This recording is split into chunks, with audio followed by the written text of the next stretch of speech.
Hello there, and welcome to the Sleepless Scientist, a quiet place in the long stretch of night where your thoughts are allowed to slow down, and curiosity can soften into something gentle and calm.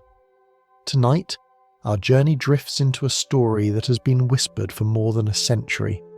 A story that asks a question both simple and unsettling. What if time is not just something that happens to us, but something we can move through, the way we move through space? Before you settle in completely, if these calm explorations have been a comfort to you, you're always welcome to like this video or subscribe. Only if it feels right, and when you're ready you might leave a comment sharing where in the world you're listening from and what time it is for you right now. It's a small ritual, but a comforting one, knowing that so many quiet minds gather across different hours of the night. Now, as you get comfortable, perhaps dim the lights or let a steady background sound fill the room. We'll begin our slow journey into The Time Machine by H.G. Wells. This is not a lesson, and it's not a proof. It's a story told in the calm after dinner, in a warm room, by someone who claims to have seen what lies far beyond our present moment. And if your thoughts wander as we go, that's perfectly fine. Time itself has a way of wandering too. We'll still be here, gently unfolding the story. It begins, not with flashing lights or roaring engines, but with an ordinary evening. A small group of people have gathered in a comfortable room, the kind of room where chairs are arranged just close enough for conversation, where the air still carries the warmth of dinner and the quiet satisfaction of familiarity.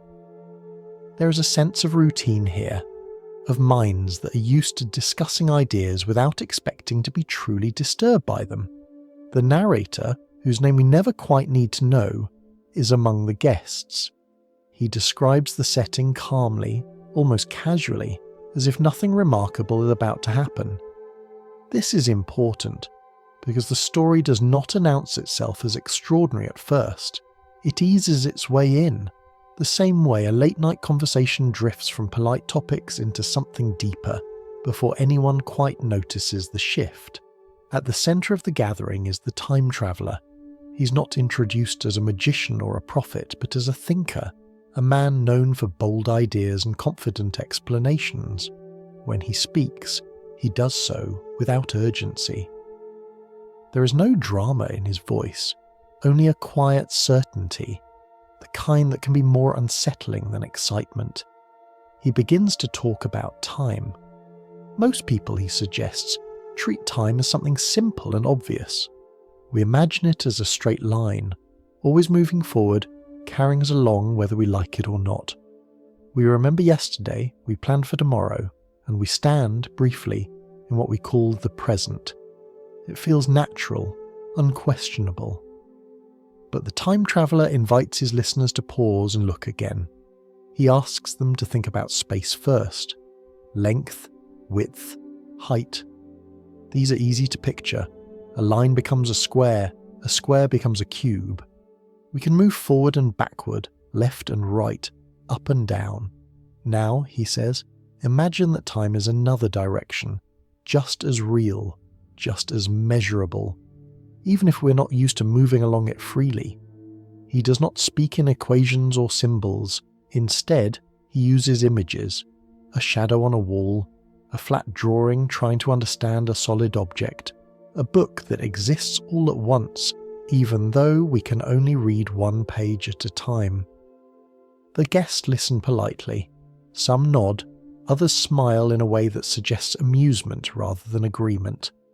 The idea is interesting, certainly, but it feels like a clever thought experiment, the kind of thing that entertains the mind without demanding belief.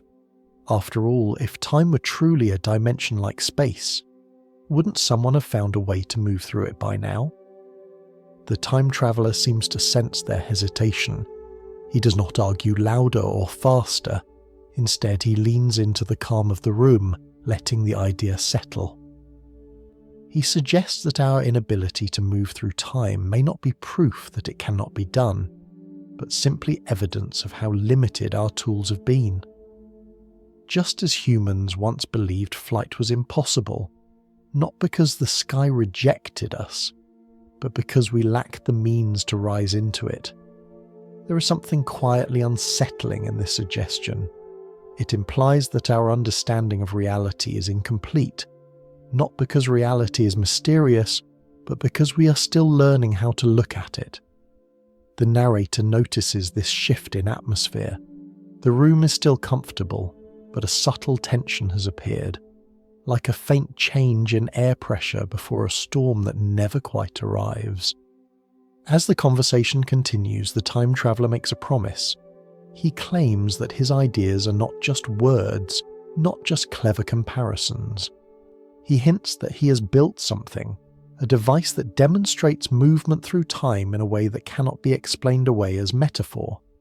The guests exchange glances. Skepticism sharpens, but curiosity grows alongside it. This is where the danger of the idea truly appears.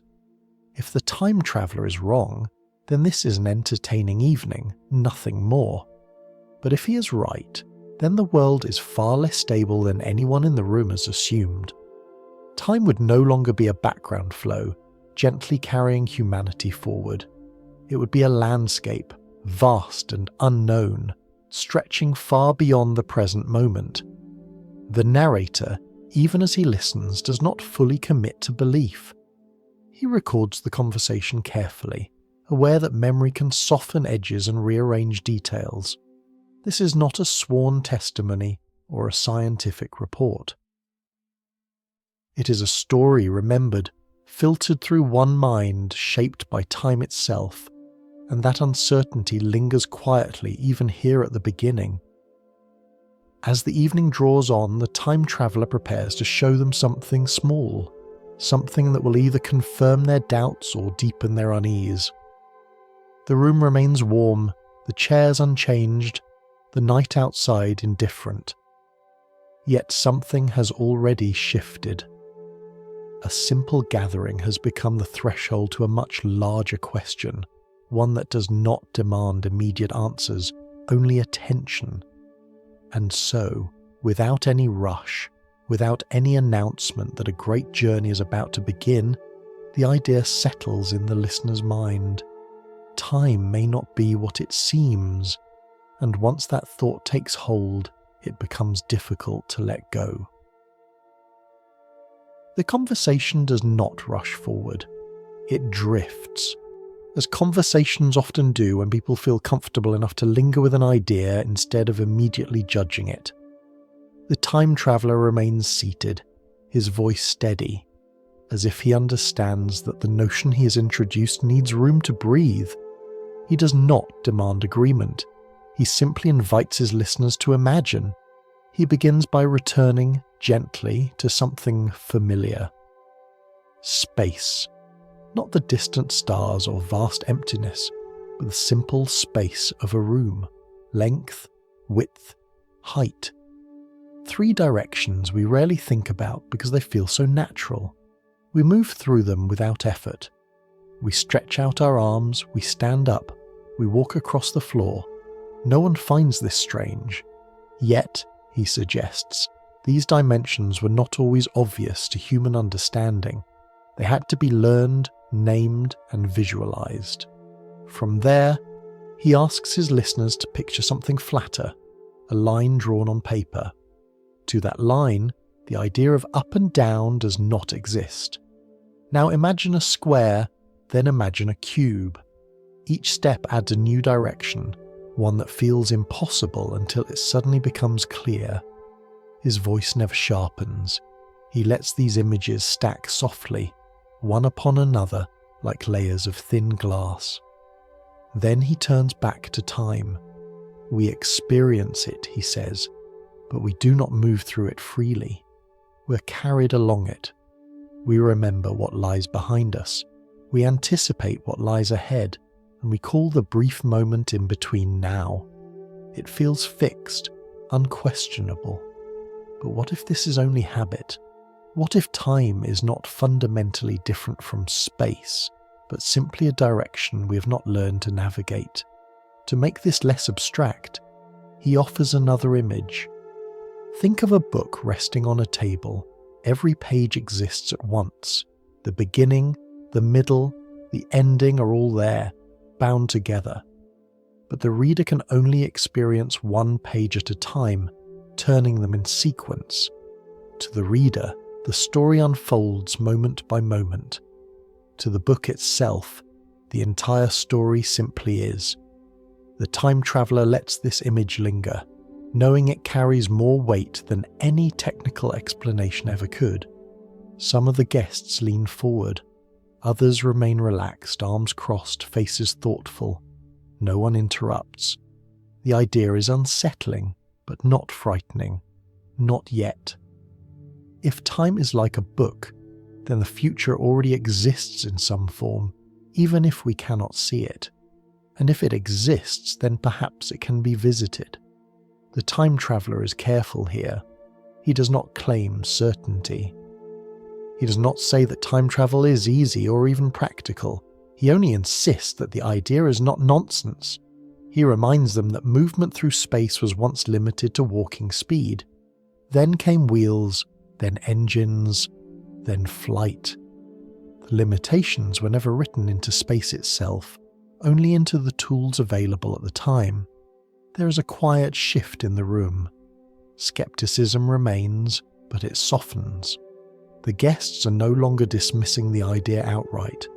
They're turning it over in their minds, examining it from different angles. The narrator notices this change and records it carefully. This is not the moment when belief takes hold, but it is the moment when disbelief loosens its grip. Still, doubt persists. One guest raises a practical concern, not aggressively but politely. If time is a dimension like space, why can we not move backward and forward along it the way we do along a road? Why does it seem to flow in only one direction? The time traveller acknowledges the question with a nod. He does not brush it aside. He suggests that directionality does not necessarily imply impossibility. A river flows one way, yet we can build boats to move along it. A strong wind pushes against us, yet we can lean into it and walk forward. Time may have its own current, its own resistance, but that does not mean it cannot be navigated. It may simply require a device that understands the structure of time the way a ship understands water. Again, he avoids numbers, avoids measurements, avoids anything that would harden the idea into something brittle. He speaks instead of resistance, of currents, of gentle pressure, images the mind can accept without strain. The narrator becomes increasingly aware that this discussion is not about winning an argument. It is about shifting perspective. The time traveller is not trying to convince his friends that he is right. He is trying to show them that their certainty about time may be misplaced, and that in itself is a quiet disruption. As the discussion deepens, another subtle idea emerges. If time is a dimension, then movement through it may not grant control. Just as walking through an unfamiliar city does not guarantee safety or understanding, moving through time could expose the traveller to environments shaped by forces far beyond human intention. This is not framed as a warning, but as an observation, a calm one. The guests begin to sense that the idea of time travel, if real, would not be a power fantasy. It would not be about fixing mistakes or mastering destiny. It would be closer to exploration, stepping into places that exist without regard for the visitor's comfort. The room grows quieter as this realization settles. By now, the warmth of the evening has taken on a different quality. The familiar setting remains, but the mental landscape has expanded. The present moment feels less solid than it did before, as if it rests on something deeper and less certain. The narrator feels this too, though he cannot quite put it into words. The time traveller pauses. He does not push further. He seems to understand that the idea has reached its natural limit for the moment. The guests have been given enough to unsettle their assumptions without overwhelming them. The conversation drifts briefly, touching lighter topics. but the earlier images linger in the background like a half-remembered dream. Time as space, a book already written, a river with a hidden current. These ideas do not demand immediate belief, but they refuse to disappear. They settle quietly into the mind, where they will continue to unfold long after the evening ends. And somewhere in that quiet settling, the listener begins to sense that the real journey has already begun, even though no machine has yet been revealed. The conversation, having stretched and softened the mind, returns gently to the centre of the room. The time traveller senses that the ideas have settled as far as they can on words alone. He does not raise his voice or announce a climax. Instead, he stands, almost casually, as though remembering something he meant to show earlier, and walks toward a small table nearby. What he places before the guests is unimpressive at first glance. A small object, delicate, metallic. It looks less like a grand invention and more like a careful toy, something assembled with patience rather than spectacle. The narrator notices the shift in posture around the room. People lean forward, not because they expect a miracle, but because curiosity has quietly overtaken politeness. The time traveller explains that this is a model, not the machine itself, but a demonstration of principle. He speaks softly, describing it as one might describe a clock or a compass, an object meant to show direction rather than destination. He emphasizes that it is not powered by anything dramatic. No noise, no heat, no visible force, just careful design. As he adjusts a small lever, he reminds them of the earlier discussion. If time is a dimension, then movement through it should be possible in theory, even if the means are unfamiliar. This model, he claims, is designed to move not across the table, but away from the present moment, forward or backward along time itself. The room is very quiet now. Even the skeptics are attentive. The narrator is aware of his own breathing, of the faint sounds that usually go unnoticed in such a space. The time traveller gives one final explanation, not technical, but intuitive. He speaks of balance, of alignment, of setting an object free to slide along a direction we cannot see. Then, without drama, he releases the lever. There is no flash, no sound, no vibration. The model simply disappears. One moment it is there, solid and real, reflecting the warm light of the room. The next, it is gone. Not fallen, not hidden. Gone. For a brief moment, no one speaks. The silence is not shock so much as disbelief searching for an explanation. Someone laughs softly, not out of amusement, but uncertainty. Another guest leans closer to the table as if proximity might reveal a trick. The narrator notes these reactions carefully. This is not the silence of awe. It is the silence of minds recalibrating. The time traveller does not celebrate. He does not smile. He simply waits, allowing the moment to settle. He explains that the model has not been destroyed. It has moved, not through space, but through time. He suggests that it now exists in a moment other than this one, inaccessible unless it returns. Skepticism resurfaces quickly as it always does. Suggestions are offered, a hidden mechanism, a trapdoor, a sleight of hand. The time traveller listens without interruption. He does not argue against these possibilities. He acknowledges that doubt is reasonable, even necessary. Extraordinary claims should not be accepted lightly. What matters, he implies, is not whether they believe him immediately, but whether they can no longer dismiss the idea entirely. The model's disappearance has done its work. It has cracked the certainty that time is untouchable. The narrator reflects on this later, noting how memory treats the event. The exact details blur. The position of the object, the angle of the lever, the precise moment of vanishing. This uncertainty becomes part of the story itself. Even if the event was real, it is now filtered through human recollection, shaped by expectation and doubt. The time traveller hints that the model may return, that its journey through time is not endless, but he does not promise when. He seems content to leave the room suspended between explanation and mystery. The guests begin to talk among themselves, voices low, measured. The evening resumes, but it's no longer the same evening that began with casual conversation. What has changed is not belief, but possibility. The idea of time as a fixed, unstoppable flow has been disturbed. Even those who suspect a trick cannot entirely restore their earlier certainty. The room feels slightly less anchored, as if the present moment has thinned. There's also an unspoken discomfort that begins to surface.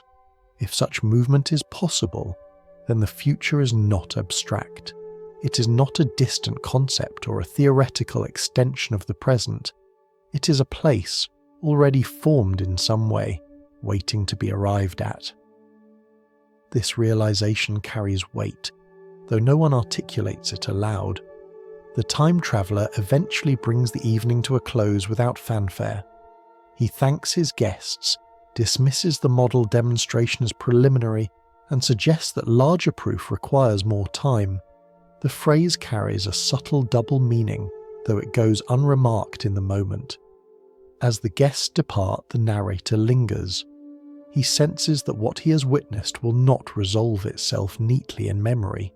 It will remain unfinished, an event without a clear category, not entirely real, not entirely false, something in between, where the most persistent ideas often live.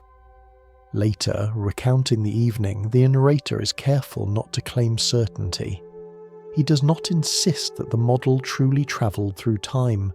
He only records that it vanished in a way he could not explain, and that from that point on the idea of time as a navigable dimension refused to leave him alone. This uncertainty is important. It shapes everything that follows. The story does not demand belief. It invites attention. It asks the listener to remain open, to hold doubt and curiosity in balance. The model's disappearance is not proof in the strictest sense. It is a disturbance, a quiet fracture in the surface of ordinary understanding. And in that fracture, the thought continues to echo.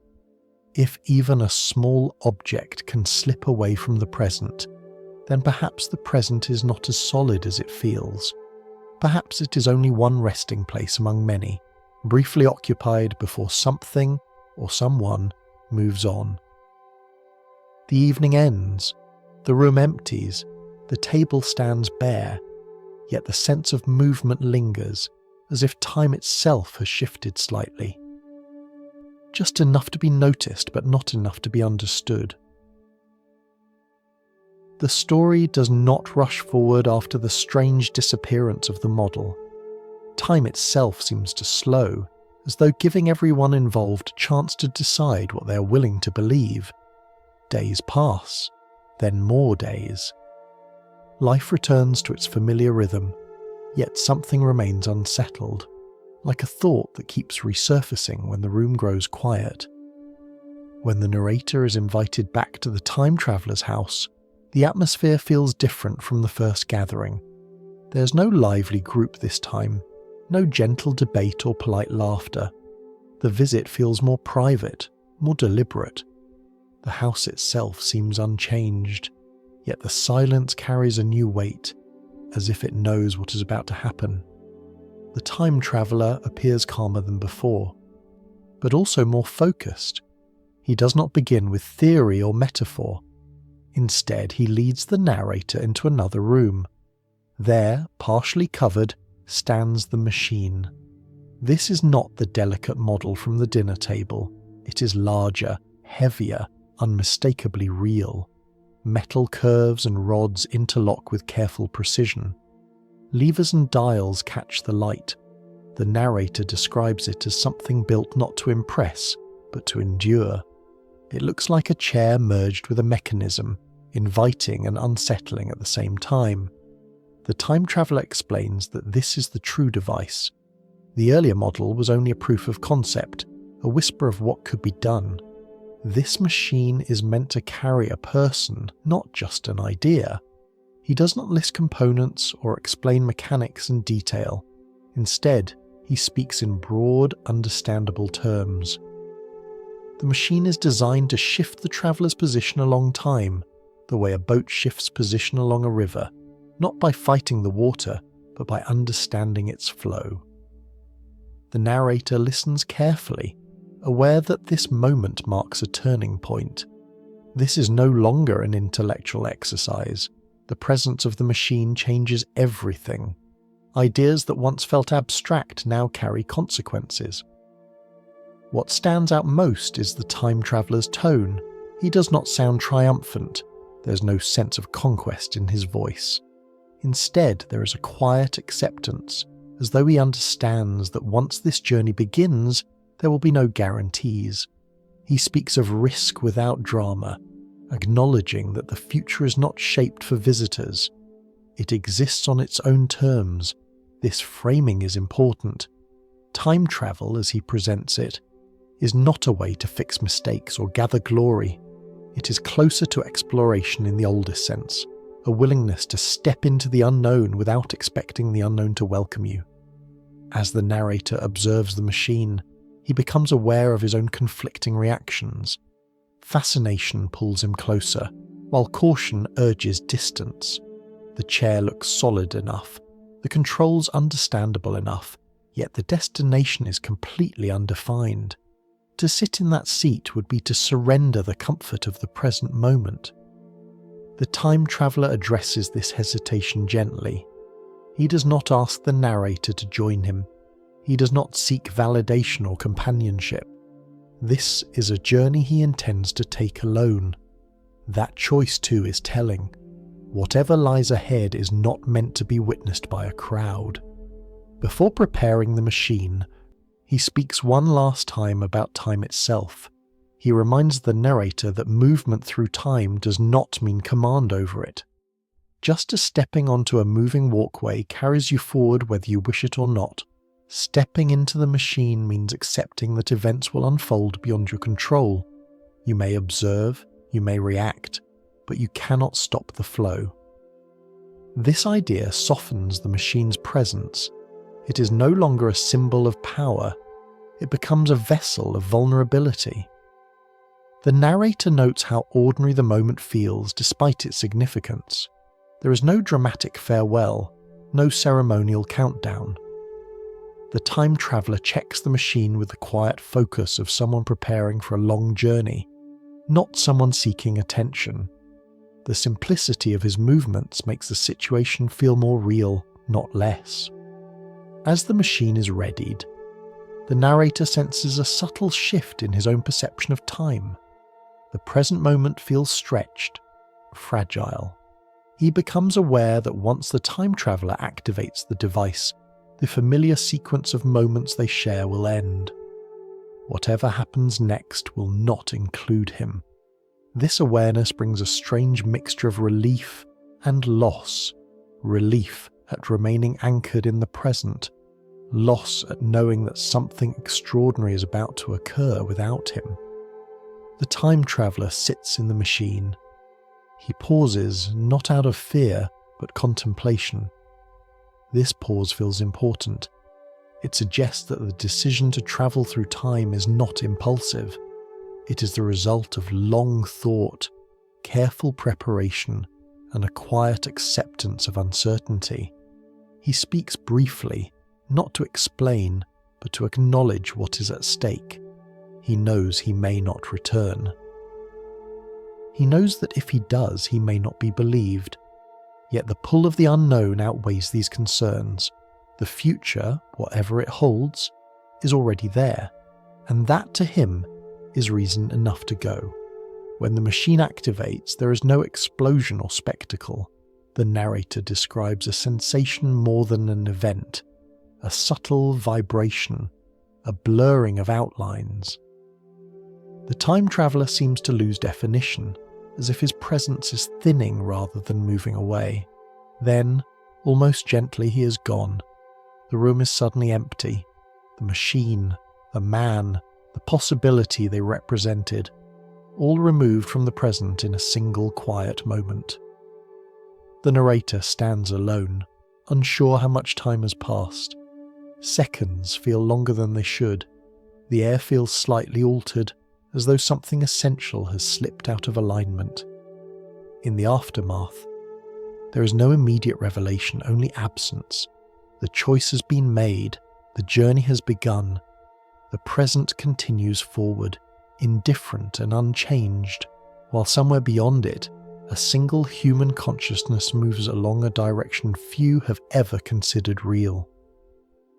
This is the true beginning of the voyage, not the arrival in the future, but the decision to leave the present behind.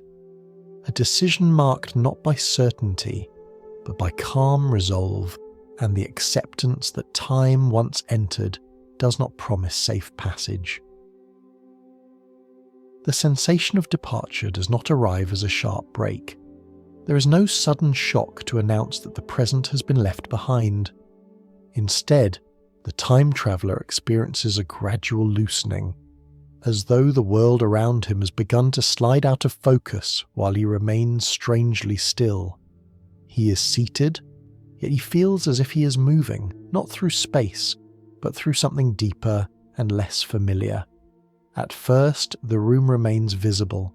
The walls, the instruments, the quiet corners of the laboratory still surround him.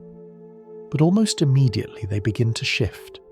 The outlines blur, not as if they are dissolving, but as if they are being gently pulled away. The familiar solidity of the present moment thins, becoming transparent. Then the movement becomes unmistakable. Day follows night, night follows day, and the rhythm accelerates. Sunlight flashes across the windows, only to be replaced by darkness again. Over and over, faster than any natural cycle should allow. The time traveller realises that he is not watching time pass in the ordinary sense. He is passing through time, sliding along it the way one might slide a hand along a long ribbon. The world outside changes rapidly. Buildings shift, rise, and fall. Streets rearrange themselves. Structures appear where none existed before, only to crumble and vanish moments later. The city grows and shrinks in pulses, as if breathing. The movement is mesmerizing, but also unsettling. There is no pause button, no way to slow the flow. Time has become a current, and he is fully within it. This is where the nature of the journey reveals itself most clearly. The time traveller is not steering in the way one steers a vehicle along a road. He cannot stop to inspect a particular moment. He cannot choose which years to linger in. He is moving forward, steadily, carried by a force that does not ask permission. He notices that the sky itself seems to change. The colour shifts subtly. The position of the sun alters in ways that feel both gradual and sudden. Seasons blur together. Spring and winter lose their boundaries. The world no longer moves at a pace designed for human senses. There's a strange calm in this realization. Fear does not take hold immediately.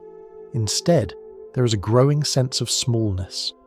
The time traveller understands that individual moments, which feel so significant when lived slowly, become almost weightless when viewed at speed. Lives begin and end between heartbeats.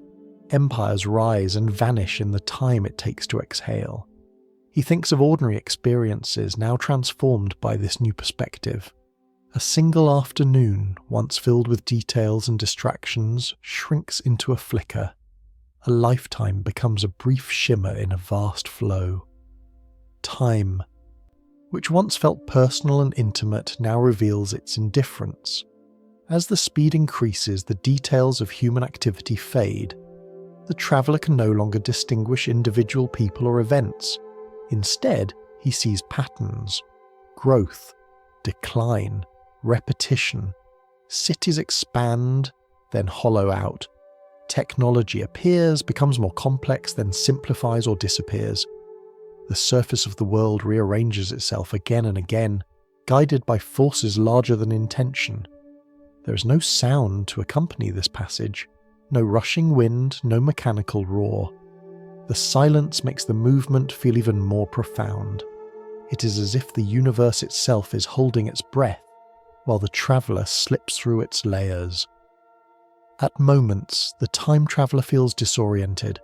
His senses struggle to keep up with the shifting scenery. He realises that the human mind is not built to experience time this way. Our thoughts depend on sequence, on cause and effect unfolding slowly enough to be understood. Here, those connections blur. Causes stretch far behind him. Effects race ahead, and yet the machine holds steady. It does not wobble or shake. This steadiness becomes a quiet reassurance. The traveller begins to trust that while he cannot control the journey, he is not in immediate danger. The machine is doing what it was designed to do, carrying him forward along a direction that exists whether he acknowledges it or not. Gradually, something else begins to change. The rapid flickering slows. The cycle of day and night becomes more distinguishable again. The landscape outside settles into forms that last longer than a blink. The time traveller senses that he is approaching a moment where time once again moves at a pace closer to human experience. When the machine finally slows enough for him to see clearly, he finds himself in a world that feels both familiar and alien.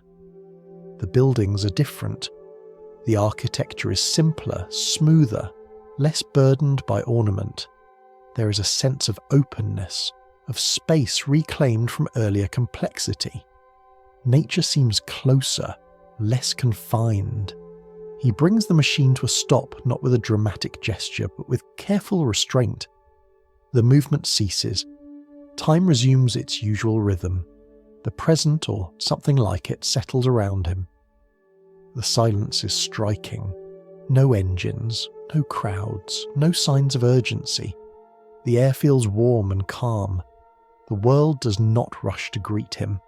It simply exists. Only then does the full weight of the journey settle in. The time traveller understands that he has not travelled to a destination chosen for significance. He has arrived at a moment shaped by countless choices, accidents and adaptations, none of which were made with him in mind. This future was not waiting.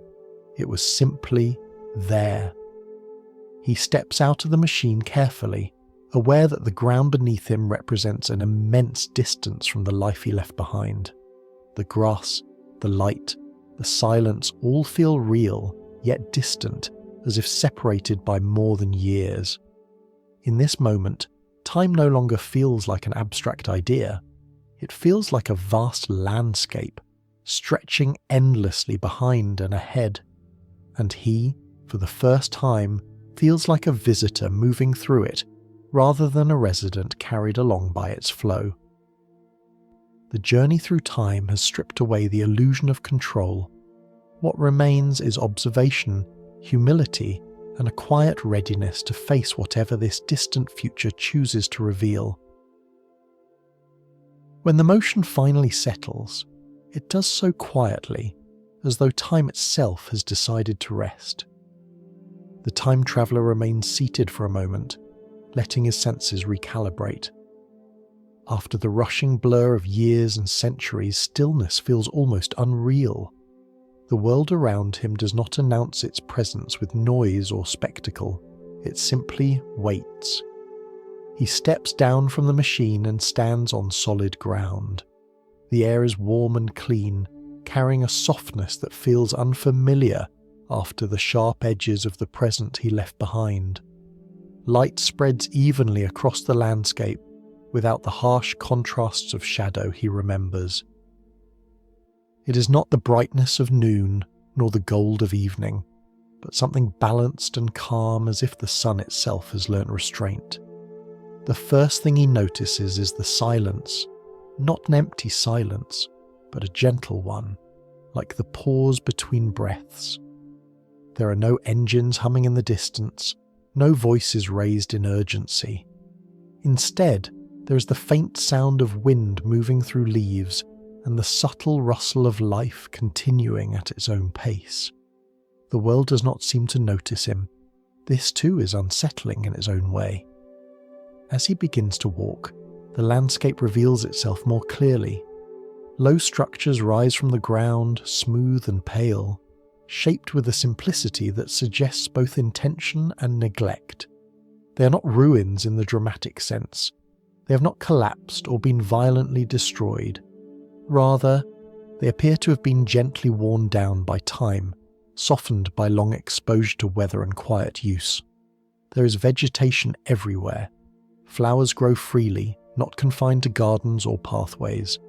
The colours are muted but abundant, blending into one another without sharp boundaries. It feels as though nature has been given more space, not because it reclaimed it by force, but because no one objected. The time traveller moves cautiously, aware that familiarity can be misleading. He reminds himself that this is not a peaceful countryside from his own time, but the far future of the same world. The calm, though inviting, carries the weight of distance. Whatever civilization once existed here has changed profoundly. Soon he sees movement. Small figures appear in the distance, emerging from among the structures and greenery. They move slowly, without haste, as if time itself has no reason to rush them. As they draw closer, he observes them carefully. These are the Eloi. They are smaller than he expected, delicate in build with soft features and an almost effortless grace. Their clothing is light and simple, draped rather than tailored, more like an extension of the environment than a statement of identity. Their faces show curiosity but not alarm. They look at him not as a threat, nor as a marvel, but as something new and mildly interesting. When they speak, their voices are gentle, their language simple. The time traveller senses immediately that complexity has faded here, not through tragedy, but through long adaptation. The Eloi do not seem burdened by questions or ambitions. They live in the present moment, untroubled by past or future. At first, this is comforting. There is an innocence to their way of being that feels like a relief after the relentless pace of modern life. No schedules, no conflicts, no visible struggle. Food appears plentiful. Shelter is readily available. The basic needs of life seem to be met with ease. Yet, as the time traveller spends more time among them, subtle unease begins to surface. The Eloi show little interest in understanding how things work. They use objects without curiosity, accept their surroundings without reflection. When asked about the past, they respond with confusion or indifference. History, as a concept, appears to have slipped away. This absence is not aggressive, it is simply empty. The time traveller realises that knowledge, once lost, does not announce its departure. It fades quietly, leaving behind a life that functions but does not remember why. He observes their behaviour more closely. They laugh easily, they rest often, they seem content. And yet, there is a fragility beneath the surface. When night approaches, a subtle fear spreads among them. Their calm shifts into unease. They avoid darkness, huddling together as the light fades. This reaction puzzles him. In a world without apparent danger, fear should have no place. And yet, it is there, woven into their behaviour like a half-forgotten instinct. Something in this gentle future has taught them to be wary of the dark, even if they no longer know why. The time traveller begins to understand that ease has a cost. Without challenges, without the need to struggle or adapt consciously, certain abilities wither. Curiosity dulls, memory fades, vigilance weakens. The Eloi are not unintelligent by nature. But they no longer need intelligence to survive. Their world does not demand it. This realization carries a quiet sadness. What he sees is not a utopia, but a kind of soft ending. Humanity has not destroyed itself here. It has simply drifted into comfort, shedding complexity along the way. As he walks among them, the time traveller feels both welcomed and isolated. He is surrounded by people, yet profoundly alone. His questions find no answers. His concerns feel out of place. He's a visitor from a world that valued progress, memory, and effort, now standing in a place where those values have gently dissolved. Still, there is beauty here. It would be wrong to deny that. The Eloi's lives are free from the anxieties that plague earlier ages. They do not fear hunger. They do not compete. They exist in a state of quiet harmony with their environment. The question that begins to form in the time traveller's mind is not whether this future is good or bad, but whether something essential has been lost along the way. Progress has led to peace, but peace has led to forgetting, and forgetting has consequences that are not immediately visible. As night begins to fall and the Eloi retreat indoors, the time traveller remains outside for a moment, watching the sky deepen in colour. The world grows quieter still. In this gentle future, he senses that he has arrived not at the end of history, but at a pause, a resting place shaped by choices made long before his arrival. And in that pause, the calm is real, but it is not complete. Something waits beneath the surface, patient and unseen, ready to reveal itself when the light finally fades. As the days pass in this distant future, the time traveller begins to notice patterns that were easy to miss at first. Life among the Eloi flows gently, almost lazily, from one moment to the next. There is no visible schedule, no urgency that pulls them from rest to labour. They wake when they wake, eat when they are hungry, and wander through their world without a sense of destination. At first, this feels peaceful. Then it begins to feel incomplete. He watches them more closely now, not with suspicion, but with a quiet need to understand. The Eloi live surrounded by the remains of a civilization far more complex than their own. Large structures stand open and unattended. Tools lie unused, yet no one seems interested in repairing, improving, or even questioning them. When something breaks, it is simply abandoned, replaced by something else that already exists. This absence of effort is not the result of oppression or exhaustion. It is the result of forgetting. The Eloi no longer remember a time when survival required planning, cooperation, or invention. Their world provides for them without resistance, and so the skills that once shaped humanity have slowly slipped away. The time traveller tries to speak with them about the past. He gestures toward the buildings, the strange machines, the long-abandoned halls that hint at a deeper history. His questions are met with smiles, confusion, or polite disinterest. The past as a shared story no longer exists here.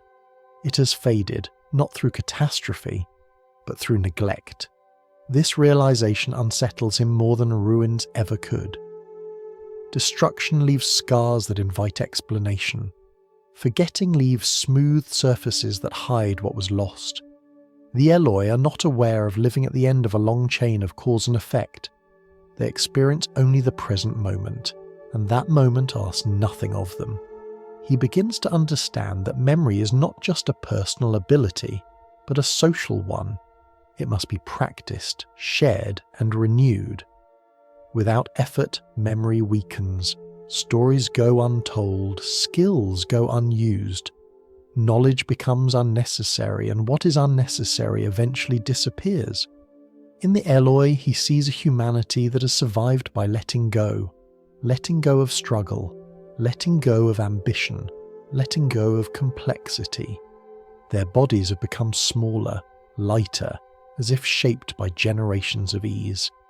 Their minds too reflect this adaptation. They are gentle, kind, and easily pleased, but they lack depth, not because they are incapable of it, but because their world no longer demands it. This raises a quiet question that the time traveller cannot ignore. If a society removes every obstacle, every difficulty, every challenge, what happens to the qualities that once helped it grow? Intelligence, creativity, resilience. These traits did not arise in comfort. They were shaped by necessity. The Eloi show him how food is obtained. It is simply there. Fruits grow freely. Meals require no preparation. Hunger is rare. There is no concept of work as he understands it. Without labour, there is no sense of contribution, no shared effort that binds individuals together. Life becomes a series of pleasant moments, loosely connected. At night, when the Eloi retreat indoors, the time traveller notices how quickly they forget the day that has passed. There is no reflection, no recounting of events. Each day begins fresh, unburdened by what came before. This constant renewal feels light, but it also feels shallow, like a surface that never deepens. And yet this is not a tragic existence in the way the time traveller might have expected. The Eloi do not suffer in obvious ways. They are not oppressed. They are not in pain. They simply are. This makes judgment difficult.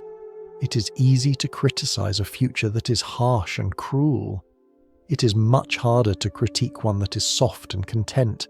Still, the fear of darkness remains. As evening approaches, a subtle tension spreads through the group. The Eloi gather closer together, their voices lower. They glance toward the shadows with unease. This fear seems instinctive, passed down without explanation. It is a reminder that forgetting is never complete. Some memories survive as feelings, stripped of context but heavy with emotion.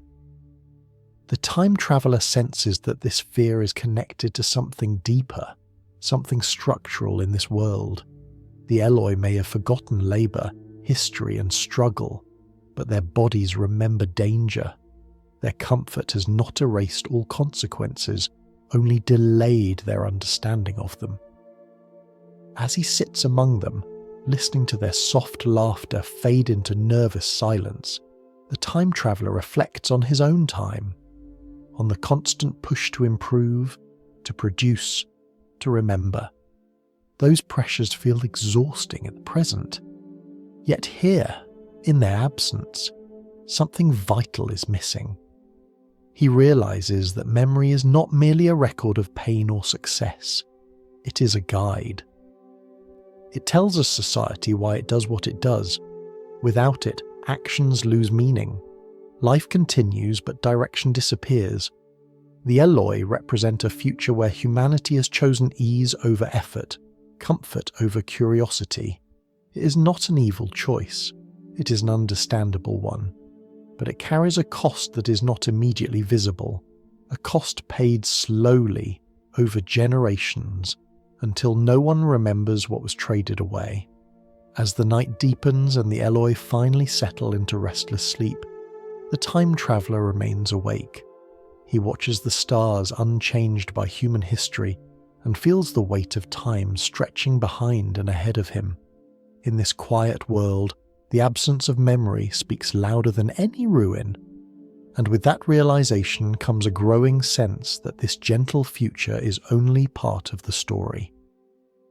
Beneath its calm surface lies something unresolved, something that has allowed the Eloi to forget so completely. Whatever that is, it has not forgotten them. In the days that follow, the time traveller settles into a strange rhythm. Morning arrives gently, without alarms or urgency. Light spreads across the land as if poured rather than cast. The Eloi emerge from their shelters slowly, blinking in the warmth, greeting one another with soft laughter and brief embraces. The scene feels safe, almost dreamlike, and for a moment he allows himself to relax into it. Yet the sense of safety never fully holds. It begins with small things, details that do not announce themselves as warnings, but refuse to disappear once noticed. Doors that are never closed, pathways that lead nowhere in particular. Vast halls that seem built for crowds, now echoing with only a few quiet footsteps. The world functions, but it does so loosely, as if the reasons behind its design have faded. The time traveller walks through one of the larger structures, drawn by curiosity more than purpose. Inside, the air is cool and still. The walls are smooth, shaped by hands long gone. He expects to find signs of use, traces of ongoing life, but there are none. No tools, no markings, no effort to maintain or modify the space. It stands as it has stood for generations, unchanged, unexamined. This too is unsettling. A living society normally leaves fingerprints everywhere, repairs, adjustments, signs of learning and adaptation. Here, the world appears frozen in a gentle equilibrium. Things exist as they are, not because they are ideal, but because no one feels compelled to change them. As he moves back into the open air, he notices the Eloi's attention drifting toward the sky. Clouds pass slowly overhead. Birds move without fear. Everything suggests peace. And yet, when shadows lengthen, a shift occurs. Conversations soften. Laughter fades more quickly. Bodies draw closer together. The approach of night brings with it a quiet tension that no one names. The Eloi do not explain this fear. When the time traveller asks about the darkness, they respond with vague gestures and uneasy expressions. There are no stories, no warnings passed down in words, only instinct. The kind of instinct that survives long after understanding has vanished. He begins to sense that this world's calm is not maintained by strength, but by avoidance. The Eloi move through daylight freely, but they retreat from the night as if it belongs to something else. Safety here is conditional. It depends on staying within certain boundaries, even if those boundaries are no longer consciously recognized.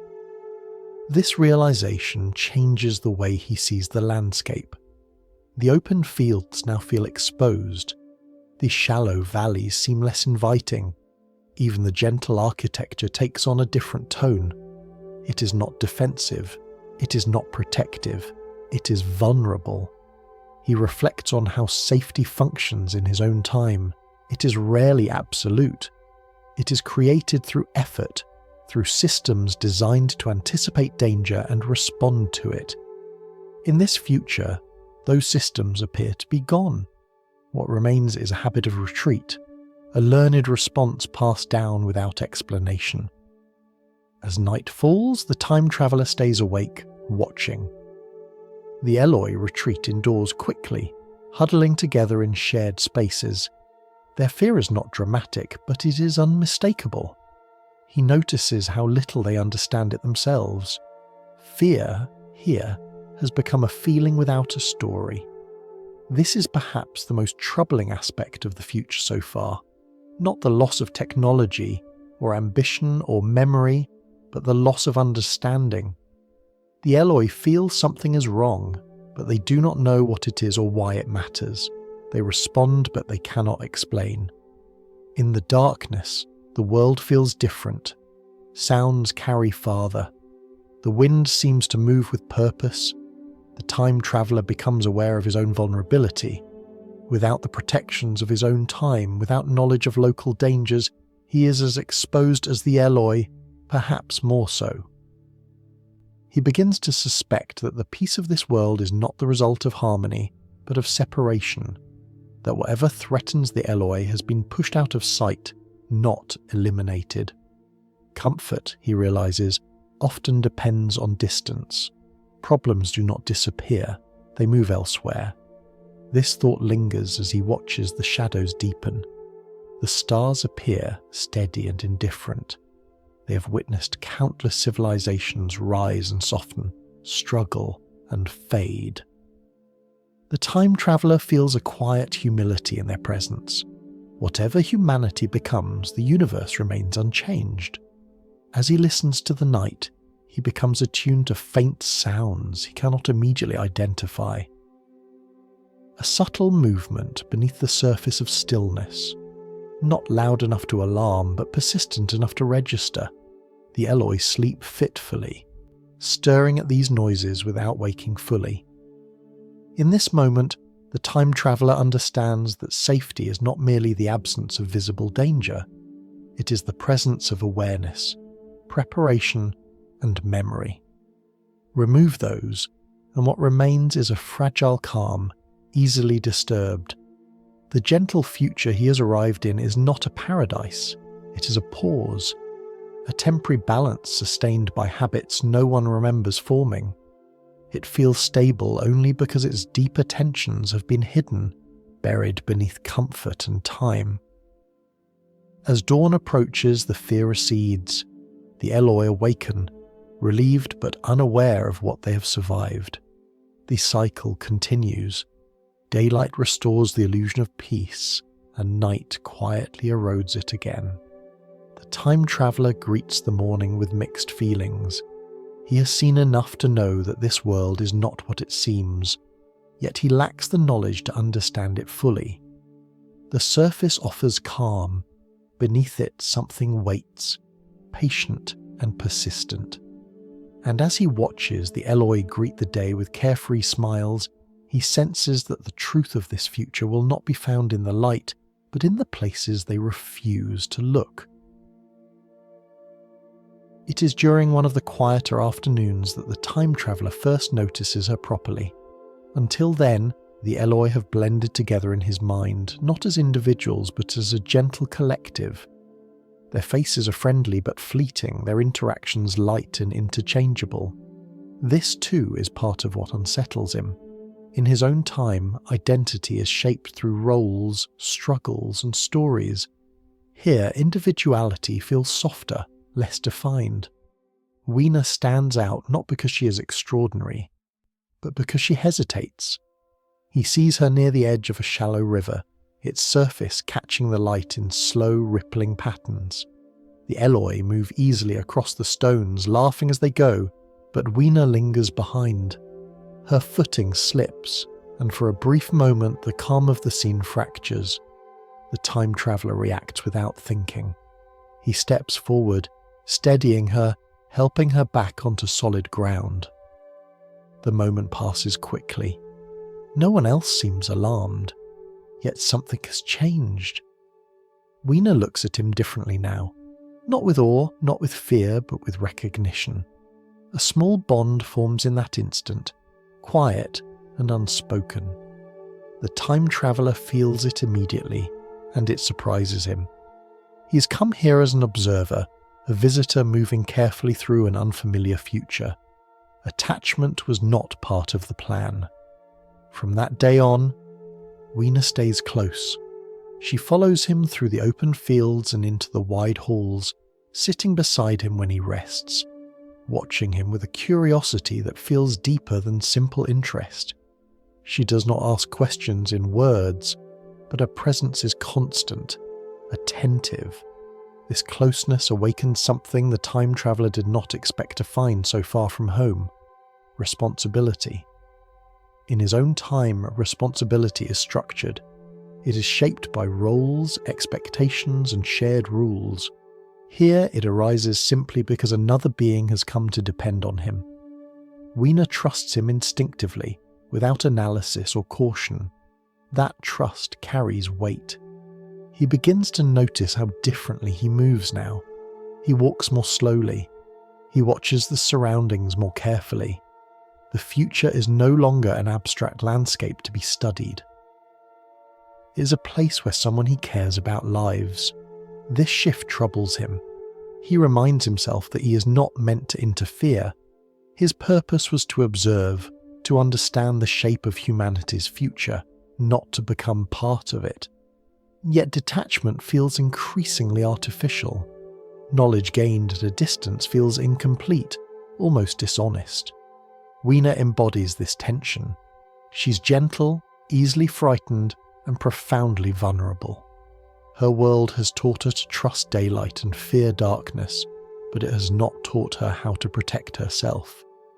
The time traveller realises that the Eloi's innocence is not a natural state. It is the result of long dependence, of systems that once protected them but no longer require their participation. As evening approaches, Weena's fear becomes more pronounced. She stays close to him, gripping his hand as the light fades. The time traveller feels a quiet ache at this. In his own time, fear is often managed through understanding. Here, fear exists without explanation, a shadow without a source. He tries to comfort her, though he knows his words mean little. Instead, he offers presence. He remains near her, alert, attentive. This simple act feels strangely significant.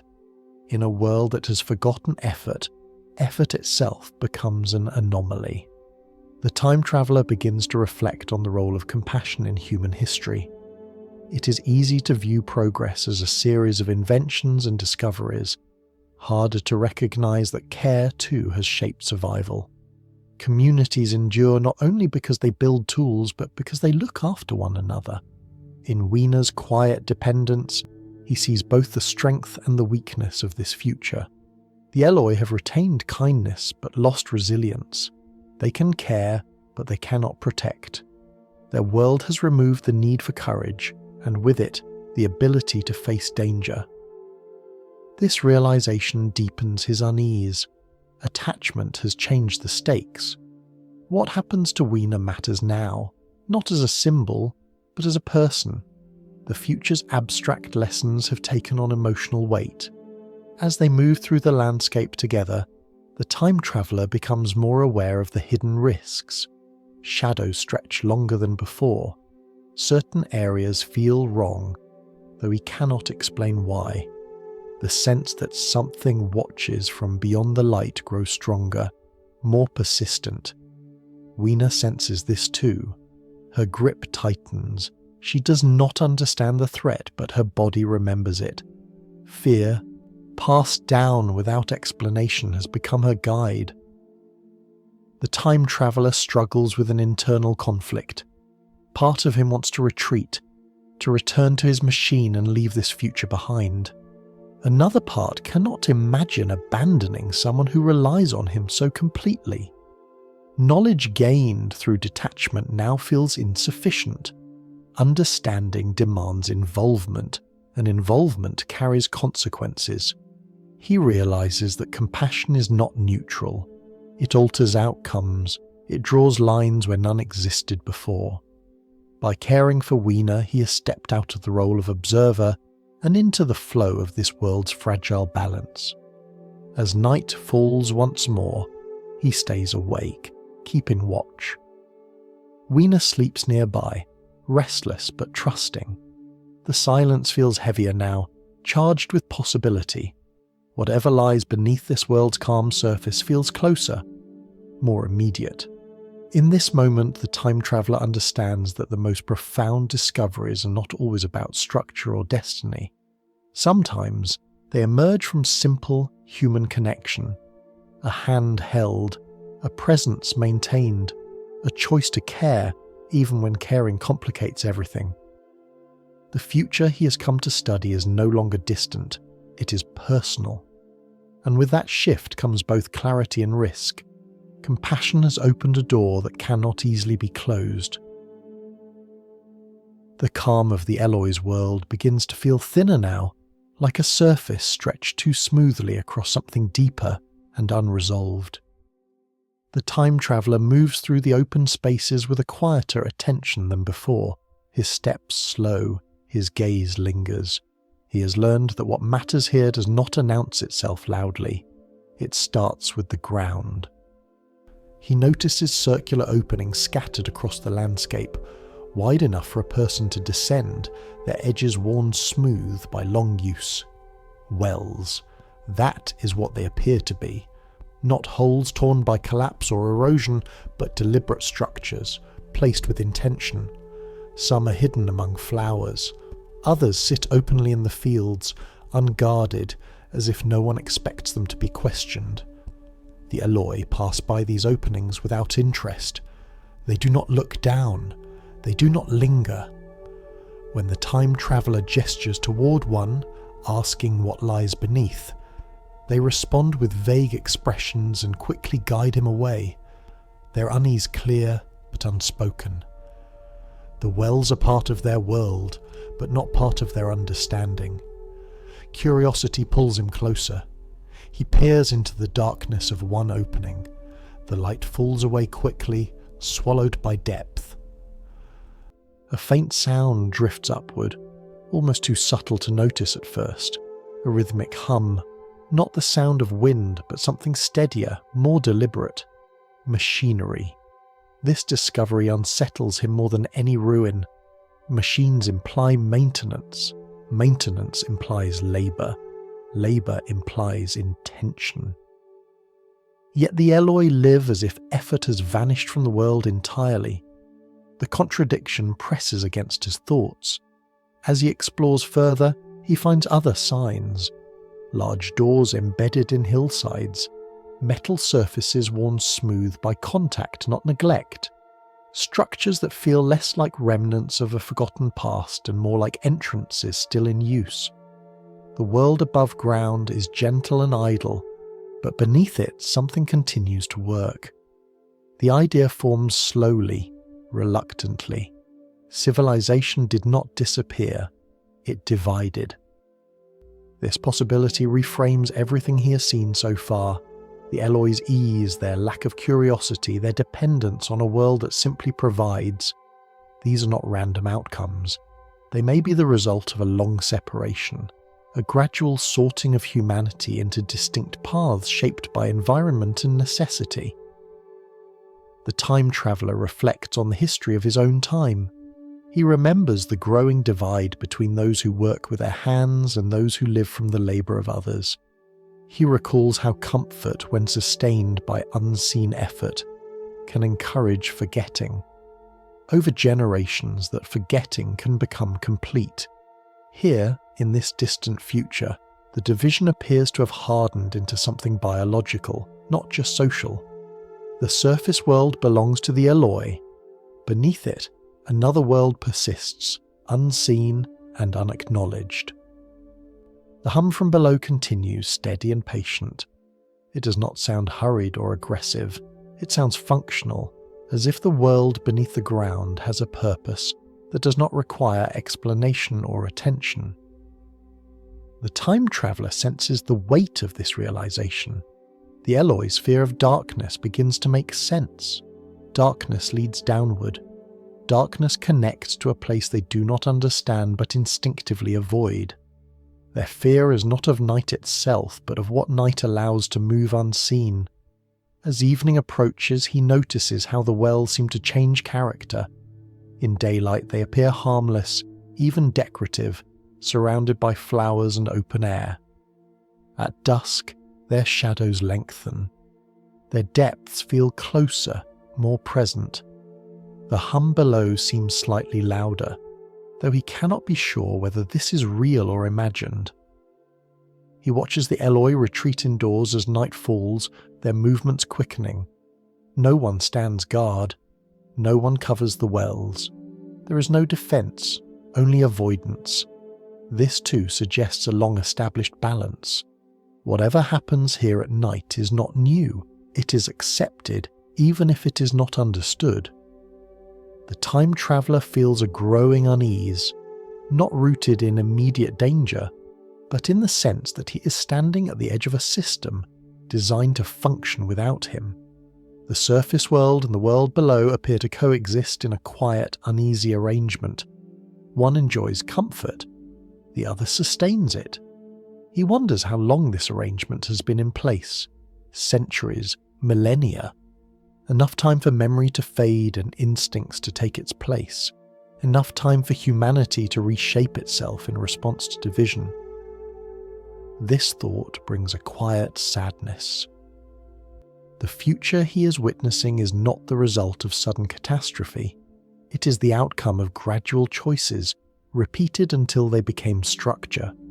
convenience layered upon convenience, distance layered upon distance, until those who benefited from the system no longer knew it existed. The machinery beneath the ground continues its work, indifferent to the Eloi's ignorance. The time traveller imagines generations living and dying without ever knowing what supported their lives. Knowledge has not merely been lost, it has been made unnecessary. As he stands near one of the wells, listening to the faint hum below, he feels the boundary between the two worlds pressing closer. The calm surface and the active depths feel like two halves of a single organism, separated by habit rather than hostility, yet separation has consequences. He realizes that by being here, by noticing what the Eloi have forgotten, he's stepping closer to that boundary. Observation alone may be enough to disturb the balance. The surface world feels safe because it does not look down. The moment one looks, the illusion begins to fracture. The night deepens, the hum below persists. The Eloi sleep fitfully, unaware of the structures beneath their feet. The time traveller remains awake, his thoughts turning slowly, carefully. Civilization, he now understands, did not end. It adapted, it specialized. It split itself along lines of comfort and necessity until the connection between those lines became invisible. And somewhere beneath the gentle fields and open halls, the other half of humanity continues its work, waiting not with malice, but with the patience of something that has always been there. The night does not arrive all at once. It seeps in slowly, stretching shadows across the land until familiar shapes soften and then dissolve. The time traveller has learned to pay attention to these transitions. In this world, what changes quietly often matters most. He remains near the wells as darkness deepens, keeping his movements slow and deliberate. The Eloi have long since retreated indoors, leaving the open fields empty and still. Without their gentle presence, the landscape feels exposed, as though the surface itself is holding its breath, then movement. At first, it is almost imperceptible. A faint shift in the shadows near one of the openings, a subtle change in the pattern of darkness. The time traveller doubts his own senses, reminding himself that the human eye is easily deceived at night. Yet the movement comes again, clearer this time. Something rises from below. A pale form emerges cautiously, climbing with practiced ease. Its body is smaller than he expected, but strong, shaped by repetition and necessity. The skin is light, almost colourless, reflecting what little illumination the night provides. Large eyes catch the faint glow of the stars, adjusting quickly to the dimness. This is his first true encounter with the Morlocks. They do not rush forward, they do not attack. They move with the quiet efficiency of beings who have learned to survive without drawing attention. Their gestures are quick, economical, free of hesitation. Every movement suggests familiarity with the dark, as though darkness itself has become a kind of shelter. The time traveller watches, heart steady but alert. Fear does not arrive immediately. Instead, there is recognition. These creatures are not alien in the way he once imagined. They are human, altered by environment and time, shaped by conditions as surely as the Eloi were shaped by ease. More figures appear, emerging from other wells, spreading across the surface with confidence. They move toward the structures the Eloi abandoned earlier in the evening. Their actions are purposeful. They know where they are going. They know what they need. The realization settles slowly. These are the workers, the maintainers, the unseen hands that keep the machinery below functioning and the surface world comfortable. While the Eloi sleep, the Morlocks move. The time traveller notices their reaction to light. When moonlight breaks through the clouds, they recoil slightly, shielding their eyes. Brightness is not their ally. It is something to be avoided, endured only when necessary. Darkness, by contrast, is their element. It allows them to see, to act, to exist without strain. This fear of light explains much. The Eloi's fear of night, the division of space. One group lives by day, the other by darkness, not by agreement, but by adaptation. Over countless generations, necessity has written its rules directly into their bodies. The time traveller feels the urge to label them, to classify them as monsters, but he resists. That impulse, he realizes, belongs to fear, not understanding. The Morlocks are not cruel by intention. They are shaped by survival. Their world has demanded strength, coordination, and endurance. Their morality has adapted accordingly. When survival is all that remains, morality changes shape. In his own time, morality is often discussed as a set of ideals. Here, it is practical.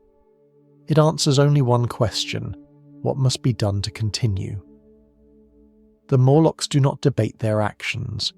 They do not question the system they inhabit. They function within it, efficiently and without reflection. This does not make them innocent, but it does make them comprehensible. The time traveller watches as they gather resources, tending to unseen tasks with practiced ease. He senses that their work is not optional. The machinery below must be fed, maintained, adjusted. Without it, the delicate balance of this world would collapse. The Eloi's comfort depends entirely on labour they neither see nor understand. The separation between the two groups feels complete now, not just physical, but mental. The Eloi have forgotten the Morlocks, except as a nameless fear of darkness. The Morlocks, in turn, seem aware of the Eloi only as part of the system they sustain. There is no hatred visible in their movements, only function. The time traveller becomes aware of his own position. He stands outside this division, belonging to neither world. His presence here feels disruptive, not because he intends harm, but because he sees what has been carefully hidden by time and habit. As the Morlocks move closer, he feels a tightening in his chest, not panic, but caution. He understands now that the surface world's peace is conditional. It exists because another world accepts the burden of maintenance and survival. This arrangement has held for so long that it feels natural to those who benefit from it. The Morlocks glance in his direction. Their eyes linger for a moment longer than comfort allows. They are aware of him, curious perhaps, wary. He realizes that to them, he is the unfamiliar element, an anomaly moving in a space that does not belong to him. He steps back, choosing distance over confrontation. Observation has limits. Understanding does not require proximity. The night has revealed enough. As he retreats, the sounds of the Morlock's activity continue behind him. Soft footfalls, low murmurs, the steady rhythm of work carried out without recognition. It is not a scene of violence. It is a scene of quiet inevitability. The time traveller returns to the shelter where the Eloi sleep, his mind heavy with the weight of what he has seen. The future he imagined as gentle and simple has revealed its other half, comfort above, necessity below. Light and darkness, locked in a cycle neither fully understands. As dawn approaches, the Morlocks withdraw. They slip back into the wells, disappearing into the depths as silently as they arrived. By morning, there will be no trace of their presence, only the continued functioning of the world. The Eloi will wake, refreshed and unknowing. The surface will glow with harmless beauty once more, and beneath it all, the machinery will continue to hum. The time traveller lies awake, staring into the dim light, knowing that the future he's arrived in is not a peaceful end, but a carefully balanced division, a civilization that did not vanish, but fractured, a humanity that adapted by separating itself into comfort and survival. And now that he has seen both sides, he understands that this balance is fragile. The moment it is questioned, the calm surface may no longer hold. The discovery of the Morlocks does not bring clarity. It brings unease. Knowledge once gained does not always comfort. Sometimes it simply widens the space in which fear can grow. The time traveller feels this acutely as he moves through the surface world the following day, his thoughts drifting again and again toward what lies beneath his feet. In daylight, the Eloi's world resumes its gentle rhythm. Laughter returns. Fear dissolves into sunlight. The wells are once again harmless shapes in the landscape, no more threatening than a patch of shadow beneath a tree. Yet the time traveller cannot unsee what he has seen. Awareness has changed the terrain. He decides cautiously to learn more. Curiosity draws him back toward the wells, this time with intention. He does not approach as a careless observer. He prepares himself mentally, aware that understanding the deeper structure of this world may require leaving the surface entirely. The Eloi watch him with unease, sensing his purpose even if they cannot name it. They gesture for him to stay away, their fear surfacing in small, anxious movements. He hesitates, then continues. The descent begins slowly. The opening narrows as he moves downward, the daylight thinning above him. The temperature drops, sounds change. The open quiet of the surface gives way to a contained stillness, punctuated by distant echoes. Each step carries him farther from the world that feels safe and into one that resists comprehension. Darkness gathers quickly. It is not the absence of light he fears, but the loss of orientation. Above ground, the world was readable. Structures had form, movement had context. Here, those cues dissolve. His mind reaches instinctively for explanation, for patterns it can recognize, but finds little to hold on to. This is where panic begins to stir. The time traveller realizes that his intelligence, so useful in his own time, offers little help here. He cannot reason his way out of uncertainty when the environment itself refuses to be understood. The Morlocks move with ease in this space, but he does not share their adaptation. Knowledge without context becomes weight rather than tool. He hears movement around him, soft, quick sounds, footsteps that seem to circle rather than approach. His heart quickens. He tries to steady his breathing, reminding himself that fear sharpens perception, but can also distort it. Still, the darkness presses in, close and intimate. In this moment, science fails him, not because it is wrong, but because it is incomplete. Scientific understanding depends on visibility, on measurable patterns, on repeatable conditions. In the dark, those foundations crumble. The rules he knows no longer apply, and new rules remain hidden. He becomes acutely aware of how much human confidence depends on light. Light allows us to name things, to predict behaviour, to maintain a sense of control. Remove it, and even the most rational mind begins to falter. The time traveller stumbles, catching himself just in time. His thoughts scatter. He feels the creeping edge of panic, the kind that narrows attention and accelerates breath. This is not fear of a specific threat. It is fear of not knowing where danger might come from. The Morlocks, unseen, are everywhere and nowhere. Their presence is suggested by sound, by movement felt rather than seen. He senses that they are aware of him, tracking his progress with a confidence born of familiarity. To them, the darkness is not an obstacle. It is an advantage. This realization deepens his fear. Intelligence alone cannot bridge this gap. Understanding requires more than knowledge.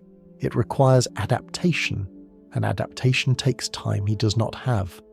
He retreats instinctively, turning back toward the faint glow above. But even this proves difficult. The passage feels longer now, distorted by anxiety. Direction becomes uncertain. Every sound feels closer. Every shadow feels alive. In this state, the time traveller understands something profound. Civilization has trained him to rely on systems that explain and protect. When those systems vanish, when understanding collapses, the mind is exposed. Fear rushes in to fill the void. The darkness here is not just physical, it represents a world where the frameworks of meaning no longer function, where progress has not failed, but has moved elsewhere, leaving him behind. He reaches for anything that might restore a sense of control, memory, logic, planning. But these tools feel distant, abstract. What remains is instinct, raw and urgent. This is the terror of a world where understanding fails, not because danger is greater, but because comprehension has vanished. The time traveller realises that this, more than physical harm, is what makes the Morlocks world so frightening. It strips away the illusion that knowledge alone can keep us safe. At last he finds his way back to the surface. Light floods his vision, harsh and overwhelming. He collapses briefly, his body responding before his mind can catch up. The Eloi gather around him, their concern genuine but shallow, lacking the context to grasp what he's experienced. He does not try to explain. Words feel inadequate. How can one describe a place where thought itself becomes unreliable? As his breathing slows and his senses settle, the time traveller reflects on what the descent has taught him. The Morlocks are not simply a hidden group. They represent a different way of knowing the world, one shaped by necessity rather than explanation. Their environment does not require theory. It demands reaction. Above ground, intelligence has softened. Below ground, it has hardened into something practical and immediate. Neither is complete. Both are limited by the worlds they inhabit. The time traveller sits quietly as the Eloi resume their gentle routines. The sunlight restores their calm, erasing the night's unease. For them, the darkness is something to endure, not to understand. For him, it has become a reminder.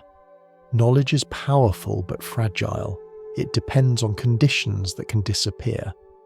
When they do, the mind must confront its own limits, and in that confrontation, fear reveals itself not as weakness, but as a signal. A warning that the world has shifted beyond what we know how to explain. The days following the descent feel heavier, as if the air itself has thickened. The time traveller moves through the Eloi's world with a new awareness, one that does not fade with sunlight. What he has seen below the surface has altered his sense of safety permanently.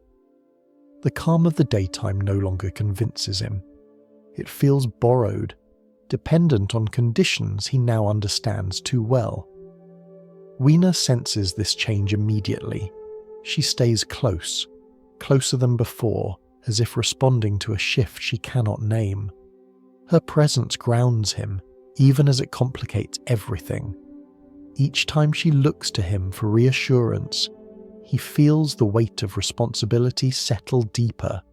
He did not come to this future to protect anyone, yet here he is, unable to ignore the quiet trust placed in him. As evening approaches, unease spreads through him once more. The wells seem nearer now, their dark openings less passive. He notices the subtle hum rising earlier than usual, as though the world below has grown restless. The balance he sensed before feels strained, stretched thin by his growing involvement. Night falls. The Eloi retreat indoors, their movements hurried and anxious. Weena clings to him, her fear more pronounced than before. He knows now that this fear is not irrational. It is inherited knowledge without words, a warning passed down through instinct rather than memory. The sounds begin soon after. Soft at first, then clearer. Movement in the darkness. The Morlocks are rising. This time the time traveller does not merely observe. Weena is with him. Detachment is no longer possible. Panic flares, sharp and immediate. He searches for something, anything, that might give them an advantage. His mind turns to the simplest of human tools, fire. He gathers what he can, dry branches, fragments of material left unattended by the Eloi. The act feels almost ancient, a return to one of humanity's earliest defences. When the flame finally catches, it brings with it a fragile sense of control. Light pushes back the darkness, reshaping the night around them. The Morlocks react instantly. They recoil, their movements faltering. Fire is alien to their world, a force they have learned to avoid. The time traveller understands this not as victory, but as leverage. Fire does not solve the problem. It merely creates space. They run. The flight through the dark is chaotic, disorienting. The time traveller keeps the flame close, using it to carve a narrow path through shadow. Weena struggles to keep up, her fear slowing her movements. He urges her forward, his voice steady despite the pounding in his chest. The world feels unstable now, as if the delicate balance between surface and below is collapsing. The Morlock's presence is no longer hidden. Their sounds fill the night, no longer cautious but urgent.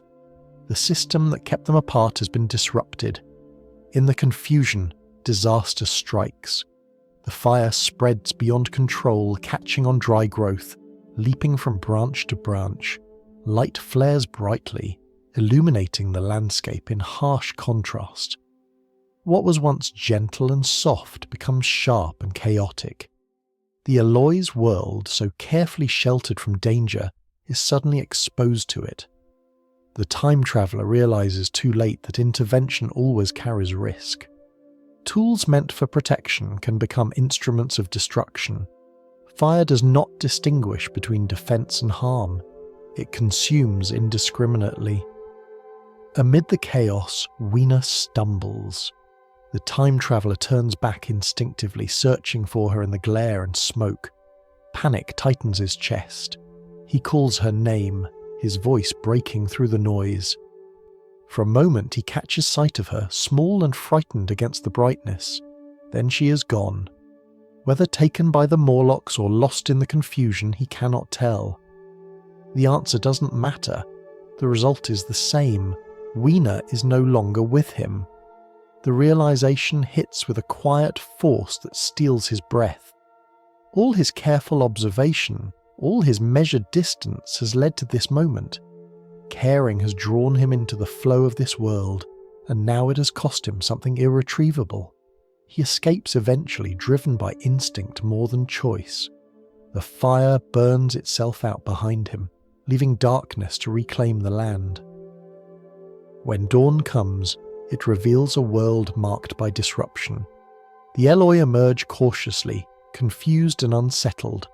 Something has changed, even if they cannot articulate what it is. The time traveller does not speak. There is nothing he can say that would explain the night's events. Words feel small, inadequate. He carries the weight of Weena's absence silently, a reminder that involvement, however well-intentioned, reshapes outcomes. In the quiet aftermath, exhaustion settles over him.